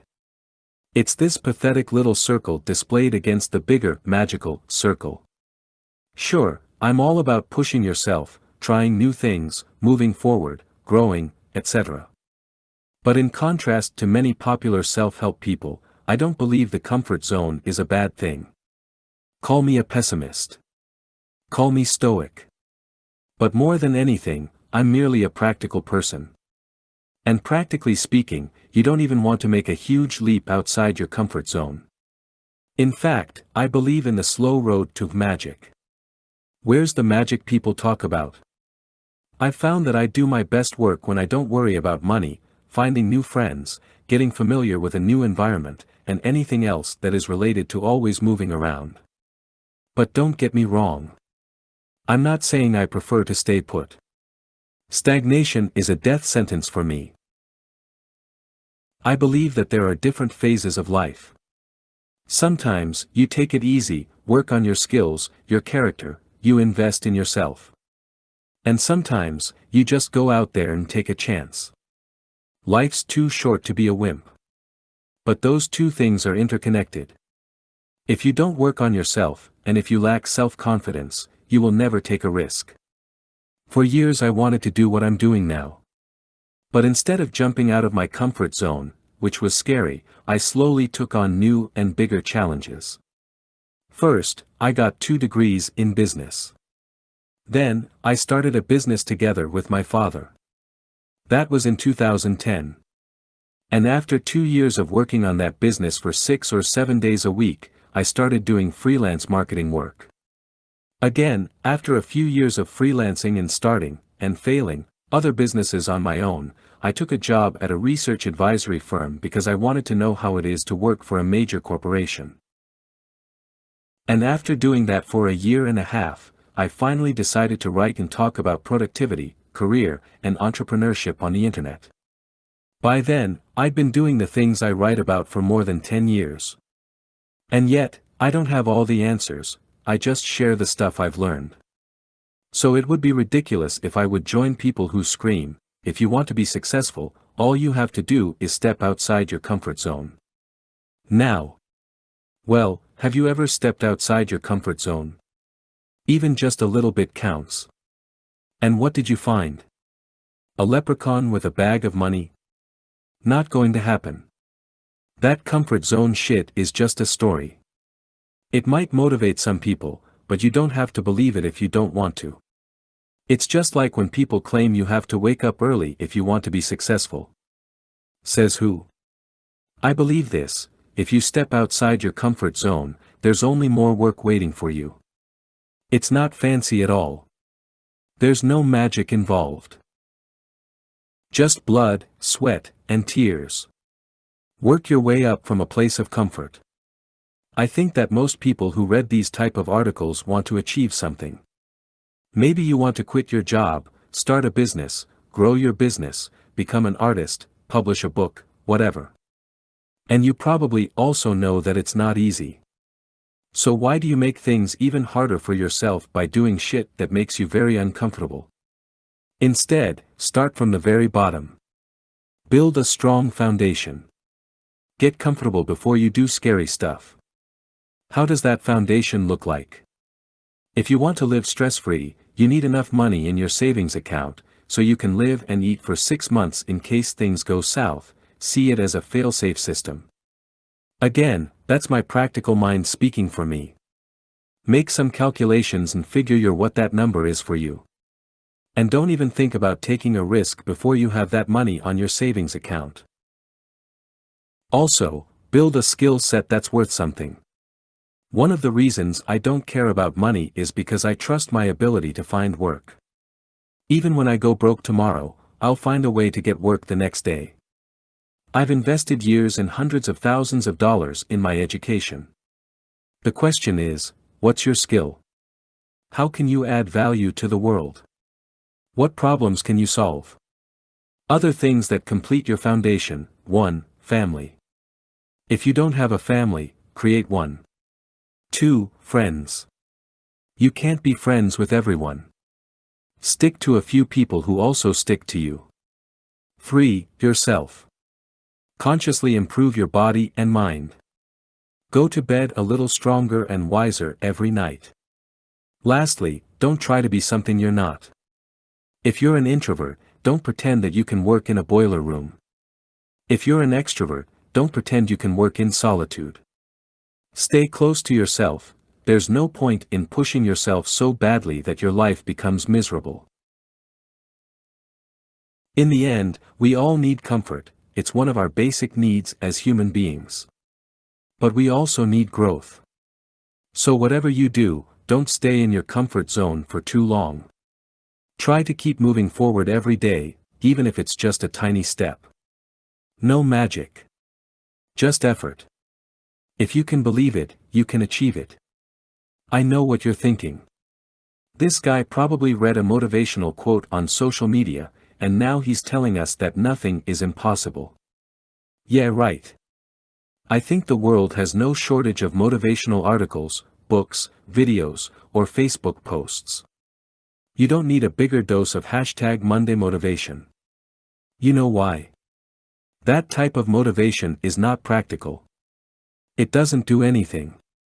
It's not useful. It's the same as drinking Red Bull. It fades quickly. Belief, on the other hand, is a tool that's extremely useful. And it's underutilized by many.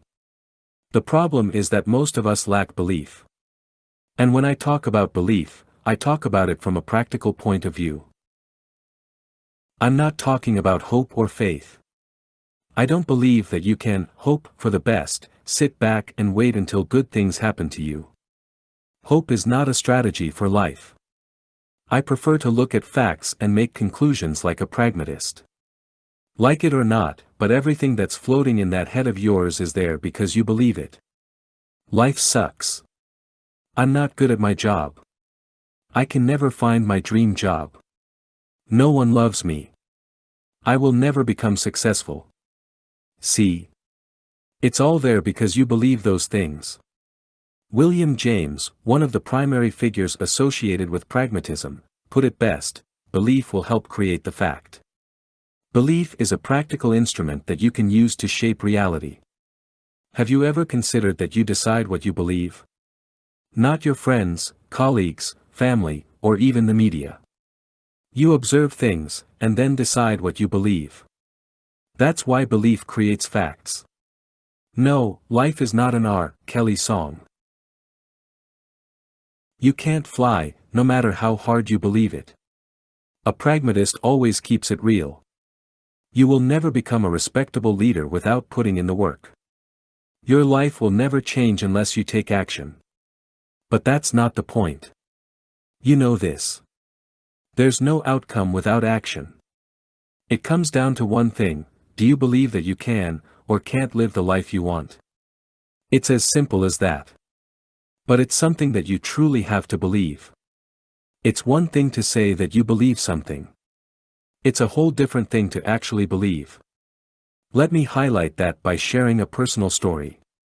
For most of my life, I lived in fear. It all started at school. People told me, if you don't get good grades, you will not be accepted to a good university, and without a good degree, you will never get a job, and you will become a bum who dies alone. After hearing that, my 17-year-old brain went into a full-fledged panic mode. I started believing that stupid story. Who wants to become a bum and die alone? That's a metaphor for not believing in yourself. Because somehow, that's always the alternative. If you do something that's uncommon, or maybe a little risky, the common argument is that you become homeless. I meet a lot of people who say they've made important life decisions based on fear. Do you hate your job, but are you afraid to look for something else because you might lose your house? Do you want to leave your spouse, but are you afraid you'll die alone? Do you study yourself to death because you're afraid of what your parents will say when you quit? Do you never expose your work to the world because you're afraid people will throw rocks at you because you suck? Will that really happen? Or is that just your mind acting up? Probably the latter. I always wanted to become a writer. Back in school, I wrote poems for my girlfriend. It was kind of pathetic, but hey, she enjoyed my weird poems. But all jokes aside, I loved to read and enjoyed putting my thoughts on paper. But no, every adult in my life was trying to scare me to death. You can't make a living as a writer. They were probably right. It's not easy to make a living by writing. So what? Everything that's worth it is hard. I didn't realize that back then. So I gave up my goal. I decided to pick the safe road and pursue a degree in business. I don't regret that decision because I've learned many useful things. But the whole experience turned me into a fearful creature. Because after that whole scarefest in school, I eventually stopped believing in myself. I stopped writing and reading. And that's a pure waste of time that I could have used for practicing my skills. You can achieve anything, as long as you believe in it. What's something you once believed in but stopped believing because of fear? I think we've all been there. If you're not careful, you'll always stay there. For me, it wasn't until 2 or 3 years ago that I figured out belief is an instrument that can help you to achieve your goals. Somehow I started reading about pragmatism, which is a way of thinking. And it completely changed my own way of thinking. I realized that not believing in yourself is useless. So I decided to believe that I could live the life I wanted. Granted, I'm not fully paying the bills by writing yet. I run a business and do consulting. But I do make some money with my blog. And that's pretty good to know for the 17-year-old version of me. Believing in yourself is very simple. You can do it too. Just understand that belief is an instrument. That idea is not new or anything. It's been around for hundreds of years. People just have different names for it. I don't care how you call it. But guess what happened since I've been using belief as an instrument? Most things I believed are facts now. And the other stuff I believe will one day become a fact. How am I so certain? Because my mind can conceive it. And if your mind can conceive it, you can achieve it. That's not a motivational quote. That's a fact. Do you believe it? Don't compete. Create. If you think that you have to compete for better jobs or more market share, you're as wrong as I was. The idea of competition is engraved in our minds. We believe that we have to compete for the same jobs with others. If someone has a job, that means you can't have the same job. And if a company has a certain market share, that means you have to compete with that company to win a piece of their share. At least, that's what conventional advice says. It's also what I learned in business school. My entire education was based on competing with other businesses. And almost every business book that I've read also assumes that business is competition. They couldn't be more wrong. When you assume that you have to compete with other businesses or people for money, jobs, or attention, you're engaged in limited thinking. Instead, We must adopt an abundance mindset. Wallace D. Wattles, one of the first famed personal development authors, said it best: you get rid of the thought of competition. You are to create, not to compete for what is already created. You do not have to take anything away from anyone. The biggest mistake that conventional business thinkers make is that they believe supply is limited. But that's not always the case. But even if it was the case, it's harmful to adopt that mindset. I think that most people, entrepreneurs, and those who are employed, are afraid that someone else beats them to it. Right? We fear that we lose our clients, business, contracts, attention, and that we lose everything we worked so hard for as a result. But that's exactly the problem. Fear begets fear. When you're afraid that you won't be able to grow, what will happen? Exactly, you won't grow. Life is abundant. A quick look at history shows that mankind always kept moving forward. Sure, we've had times of war and economic downfall, but we always recovered and grew. So when you're expecting that the world economy will not grow, you're actually betting against mankind. I don't believe that. Humans always find a way to survive and prosper. That's simply what we do. You must believe that we live in an abundant world. There is enough opportunity and riches for everyone. So, never allow yourself to think that you won't make it. What is that good for? If you can't find the right career, create one. You know, life is not easy. And it's also not easy to find a career that truly satisfies you, both mentally and financially. I know that millions of people face that challenge. But I also know that many of these people limit themselves by thinking that they can't create a career. Similar to how I think entrepreneurs and companies should create market share, I also believe that individual people should create a career. I recently met a chief happiness officer at a non-tech company, which is pretty unusual. I did some research, and it appears that Ronald McDonald was the first who had the CHO title in 2003. After that, tech companies started adopting the title. It's very simple. A CHO is responsible for the wellness and happiness of employees. I also read that Tony Hsieh, CEO of Zappos, is a big advocate of employee happiness. But here's the thing, traditional companies think it's bullshit. Initially, the company I mentioned before shared that thought. And naturally, they didn't have a CHO position. She told me she had to create the position.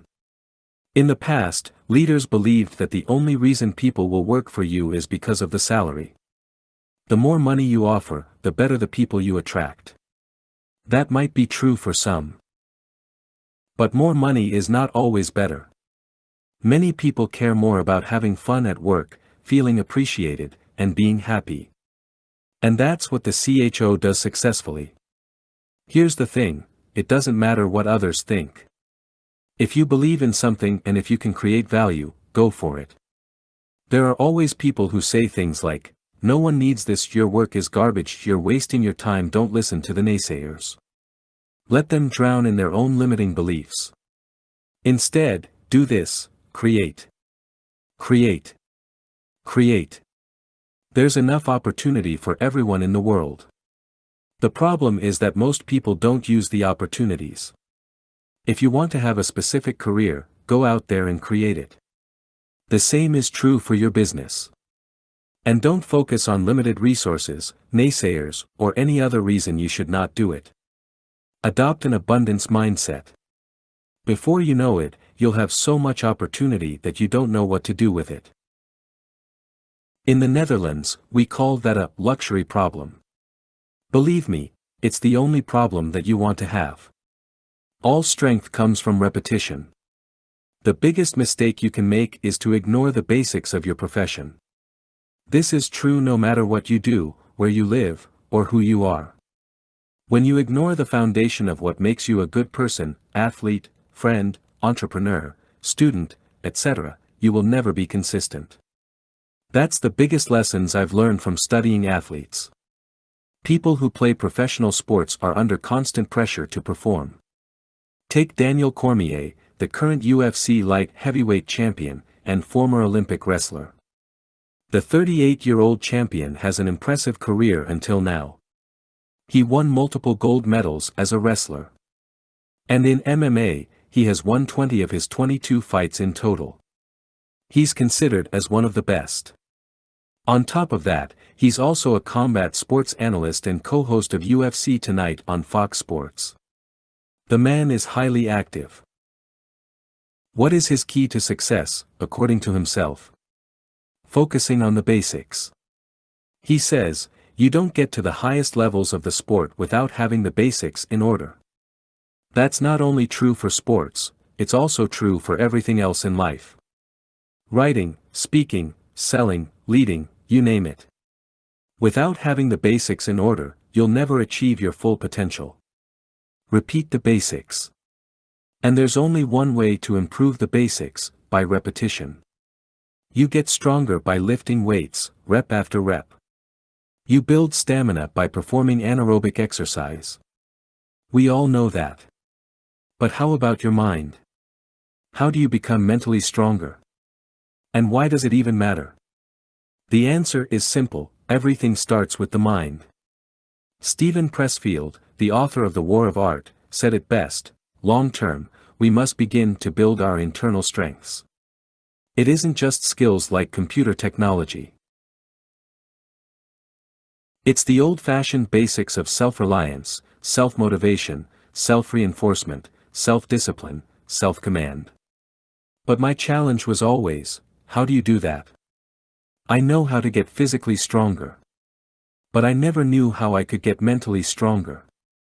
And whenever people told me, it's all about life experience, I always thought there was a better way. Let's be honest, who wants to wait until they are 70 to get mentally strong? Some things can be done faster, especially if you keep repeating the basics. Because that's when we screw up most of the time. We think we know everything. Stay a beginner. How often do you think to yourself, I already know that? If you're like most of us, quite often. One thing we have to remind ourselves is that the people who think they know everything are the biggest losers in life. I meet people all the time who think they know everything. And I don't even mention people on the internet.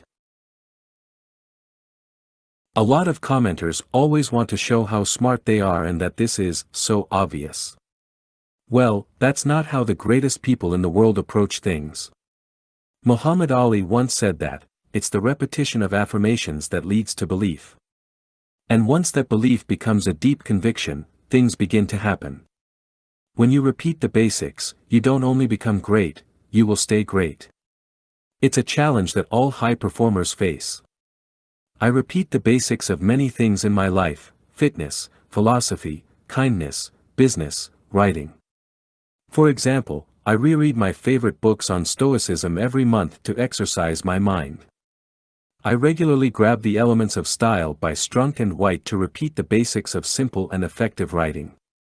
If I don't repeat these things, I simply forget about my philosophy for life or how to write good articles.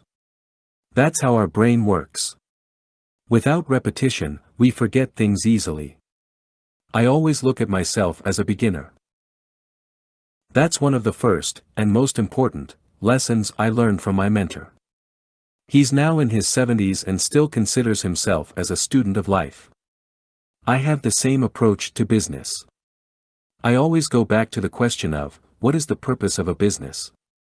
I can tell you that if you answer, to make money, you need to repeat the basics. It's very simple: figure out what the basics are in your field. And repeat them. Keep it simple. There's no bigger waste of time than repeating bad, wrong, or negative things. That's the only thing you should be mindful of. Don't take advice from people who haven't successfully done something themselves. Be great. Stay great. Look, you can be very smart, driven, humble, etc., but if you don't stay that way, what's it all worth? How often do you see people become successful only to squander their success? How many one-hit wonders have you seen? Exactly. Only the great ones are here to stay. And if you want to stay here too, you must never underestimate the power of repetition. Never think you've made it or that you're smart enough. Because that mindset is what keeps you great. How I measure my life. You can easily measure a business by looking at the numbers. Turnover, profit, costs, employee churn, etc. But how do you measure your life? There are no universal metrics to assess your life. So it's up to every person to create their own way to measure where they are in life. Some do that by looking at how much they earn compared to their peers. Some look at how far they climb the corporate ladder. Others measure themselves by how they look. I have studied how the most successful thinkers of our time measure their lives. The answer is surprising. You rarely hear that successful people measure their life by the size of their bank account or any other conventional measure. Instead, people who are considered successful in the eye of society often look at these three factors: 1. Energy. 2. Work. 3. Relationships. I've experimented with improving all the three above things. What I've found is that they are all closely related. When I have high energy, I'm in a good mood, and when I'm in a good mood, I do better work. And when I do better work, I feel satisfied with my life, so I can give more to the people in my life. And that improves my relationships. And what's the secret to a good life? Good relationships. Clayton M. Christensen, a Harvard Business School professor, and author of How Will You Measure Your Life, writes, "The single most important factor in our long-term happiness is the relationships we have with our family and close friends. When it comes to relationships, quality matters more than quantity." Though it's easy to pick on people who are influenced by social media, I still think it's worth saying, no one cares about how many followers or online friends you have. Real relationships take a long time to grow. And they are also unconditional. Most relationships are not real. We only love someone until they, for example, change their views or gain a few pounds. Or we only invite friends to our birthdays as long as they go out with you and drink beer. These types of conditional relationships are worthless. Real friendship and love are stronger than that. You support the people you love no matter what. That makes life rich. 1. Measuring energy. Measuring your energy is easy. All you have to do is look at how you feel physically. I recently wrote about that specifically. What matters is that you find ways to increase your energy. You can start by asking yourself one question: what small thing can I do today that has a significant impact on my energy? Here's something that is true for everyone. 1. Exercise every day. I lift weights 4 times a week, do 2 interval runs, and make sure I walk at least 30 minutes at a fast pace on the days I don't work out. 2. Eat well. I don't follow a specific diet. I eat meat, bread, pasta, and a bunch of other things that are supposed to be bad for you. But I feel great. I just don't eat processed stuff, and I eat very little sugar. I like chocolate. I also don't consume more calories than I burn. That's one part of the equation. When I do those 2 things every day, I feel great. And my energy is also high. As soon as I stop working out or start eating unhealthy, I feel down. That's how I know this works. You can easily improve your energy by exercising more and eating well. 2. Measuring work. When it comes to work, I don't look at income, status, or other generic measures. Instead, I look at how much I can still learn. In other words, have you reached your full learning potential? Why do I look at learning and not income? Because it matters more. Christensen puts it well in How Will You Measure Your Life? In order to really find happiness, you need to continue looking for opportunities that you believe are meaningful, in which you will be able to learn new things, to succeed, and be given more and more responsibility to shoulder. Career and life success is directly related to how much you learn. And more importantly, how much you keep learning. Education never ends. Also, income is directly related to your learning development. The more you learn, the more you earn. It's true. Of course, there are limits to this statement. And knowledge must always be put into practice. We've all heard about the smart people who've wasted their potential. To be successful, you must always act on what you know. Without action, knowledge is useless. But generally speaking, the more knowledge you have, from experience or studying, the more you can contribute to your company, colleagues, clients, etc. And contribution translates to income. 3. Measuring relationships. What you'll find is that the more you contribute to other people's lives, the better your relationships will be as a result. And that final ingredient completes the circle of life. When you measure your relationships, only stick to yourself. Avoid the biggest mistake most of us make: we look at what others do for us. Otherwise, you risk that you start keeping score. How people treat you is their karma, how you react is yours. As the late Wayne Dyer said, instead of looking at how others treat you, measure how much time and energy you put into your relationships. That's the only thing you can control. My experience is that when you make time for the people that matter to you, the relationships improve.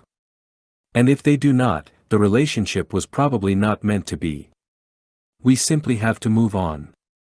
The real lesson here is that we always must focus on what we can control. Our energy, our effort at work, and what we put into our relationships, these are all things we control. It's one of the main lessons philosophers from all over the world and from all ages tell us. Look at your life. Make a quick assessment of how you feel. All you have to do now is to improve it. Why you should live like you're immortal. It seems like all my peers have this idea that being young is an excuse for not living a satisfying life. But millennials are not the only group of people who hide behind excuses. We all do. I get it. Taking on responsibilities in life is scary. It's way cooler to have toast with avocado. But you know what's also cool? Building a meaningful career that you're proud of. Contributing to other people's lives. Creating a product or service that is useful. Investing your money for your retirement. Yeah, but I'm still young. There's always tomorrow. Come on. Stop hiding. What are you waiting for? To everyone out there that doesn't feel fulfilled, I have one idea that I want to share: start living like you're immortal. Yes, I know it sounds weird. So give me 2 minutes to explain. Conventional wisdom says that life is not forever, right? Life is short. YOLO. Live now. And I agree with that as well. But when you live your life according to that philosophy, it doesn't make sense to do anything that takes a long time to pay off. If you think that life is short, why on earth would you do hard things? It doesn't make sense. From that perspective, it's better to spend your money, go out every week, drink as much as you can, and live large. Ask yourself, what does all that lead to? It doesn't take a scientist to answer that question. The answer is, nothing. Now, there's also another perspective on living, that you're here forever. Think about it. How different would you live if I told you that you're never going to die? When I look at myself, I used to live as if I were mortal. I'd spend my money on clothes, gadgets, holidays. But I also seemed to be in a hurry. I wanted to achieve a lot of things in my life. And preferably, very fast. I also pursued many things at the same time. Just like a dog. Chasing every shiny thing out there. Or even chasing my own random ideas. But lately, I've adopted a different mindset. It's an idea of, what if I were immortal? I know, it sounds like I'm working on a hyperbolic chamber that promises eternal life. But trust me, I'm not that delusional. I'm talking figuratively. The first time I got this idea was when I read one of Marcus Aurelius' meditations. Think of yourself as dead. You have lived your life. Now take what's left and live properly. I'm particularly referring to the last part, living properly. What does that mean? I think everyone has a different perspective. To me, living properly means that I'm satisfied with my life. That I can look myself in the mirror, and genuinely say, I like my life. Was I truly satisfied when I lived my life in the now? No, not really. I didn't have a real career, or a house, or anything that I was proud of. And why was that? I was too focused on the now. I wanted things to happen fast. Before you know it, you'll be dead. Now, that mindset is fine to get started. Nothing works better than kicking someone in the butt by telling them they're going to die. But once you're working on building a life, it's not helpful to think like that. Being present is a great thing, but like many things in life, don't overdo it. That's why I like to live like I'm immortal. Because when you live forever, you have all the time in the world to build something. You can make mistakes and learn from them. There's no pressure to make things happen fast. You treat people with respect because other people will also be around forever. This small tweak in my mindset has helped me to take a different view on life. I'm not afraid to look 10 or 20 years ahead. That helps me to make better decisions today. For example, I'd rather save my money or invest it instead of spending it because I know that future Darius will benefit from that. But how about the present Darius? Well, I talked about being satisfied, right? Odd enough, I'm more satisfied when I save my money. Or when I eat healthy food or work out every day. When I think about this idea, I find it fascinating how well it works. We all know we're going to die. I recently even wrote an article about it. That's a good and bad thing. Good because it gives us urgency. Bad because we lose sight of the big picture. How do you live? Like a mortal or immortal person? Whatever it is, I hope you're satisfied with your life. Because at the end of the day, that's what matters most. The power of compounding, you can achieve anything, if you stop trying to do everything. Do you have a long list of goals, desires, and wants for your life? Do you want to learn more? Earn more? Improve your skills? Get the most out of your relationships? Live better? All those things are good. Life is about moving forward and making consistent progress. However, there's one important thing about all this working, hustling, striving, and achieving more: you can't do everything at the same time. That's common sense, right? You only have so much time and energy. So if you take on too many things, you end up spread too thin. Instead, it's much more effective to focus your effort on one thing. Success adds up. Real success happens when we focus on one thing at a time. The first time I discovered that idea was in high school. When I was preparing for my final exams, I decided to study only one subject at a time. And I only moved on to the next when I fully grasped the material. I noticed that I could learn something way faster if I immersed myself in it for a few days. Most of my peers studied multiple subjects a day. I never liked that approach because it's too scattered. If I'm working on a project at work, I don't pick up another big project. If I'm working on a new course for my blog, I don't start writing a book at the same time. That strategy helps me to get things done quicker and better. Hence, I achieve much more when I give my attention to one thing. Gary Keller and Jay Papasan, authors of The One Thing, which is a great book about this same concept, said it best: where I'd had huge success, I had narrowed my concentration to one thing, and where my success varied, my focus had too. Are you working on a lot of things? Is your attention not on one thing? There's a big chance that you will not achieve the best possible results. Or worse, you might fail if you try to achieve many things at the same time. The reason is simple: most of us believe that success happens all at once. Real life is different.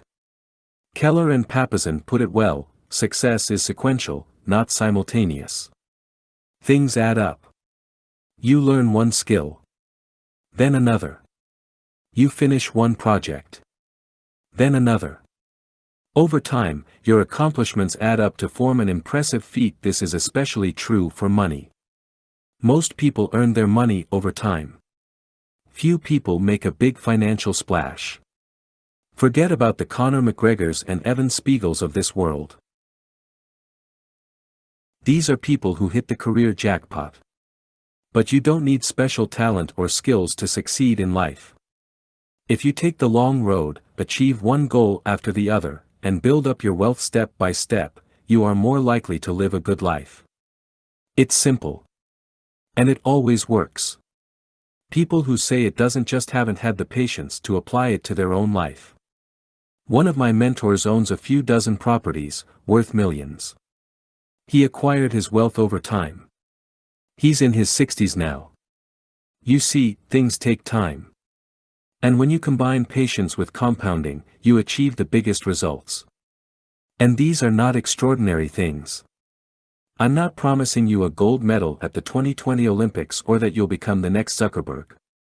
Everyone can save money, improve their skills, and create wealth. The impact of long-term compounding. It's an incredibly corny example, but take Warren Buffett. This is how he built his wealth over time. Source, .aviz. Don't look at the numbers, or random x-axis. Look at the relative growth. Between age 32 and age 44, Buffett improved his net worth by 1,257%.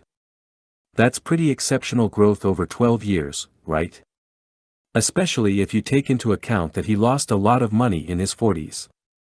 But that's not the point here. Look at this.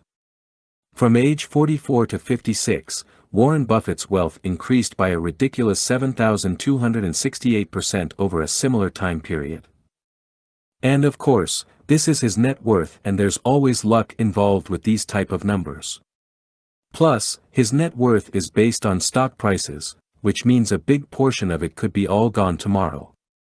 But still, it's about the growth he achieved over time. Another thing, Buffett acquired 99% of his net worth after he became 50.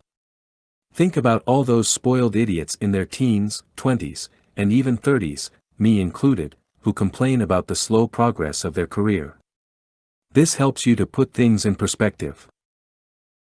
Anyway, there's a lot of Warren Buffett porn on the internet. And a lot of people pretend you can become rich by investing in the stock market. All you need to do is to buy their course that contains all the secrets to wealth. Yeah, right. It doesn't work that way.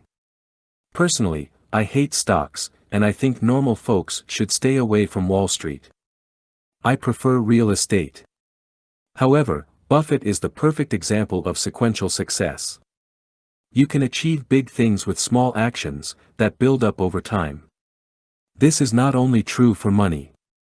The same concept applies to skills, health, and relationships. You don't build a strong body in a day, month, or even a year. It takes years of consistent effort. Shortcuts don't exist, no matter how smart you work. For example, cyclists under the age of 28 rarely win big races like the Tour de France because it takes them years to build the strength, stamina, and mindset you need to win. If you want to see the impact of compounding in your own life, it requires you to focus on one thing at a time, for every aspect of your life, and always look at the bigger picture. It comes down to this: you'll get there if you put in the work. Who cares if it's tomorrow or 20 years? It will happen. That's all that matters. The end. Preview. Save to media.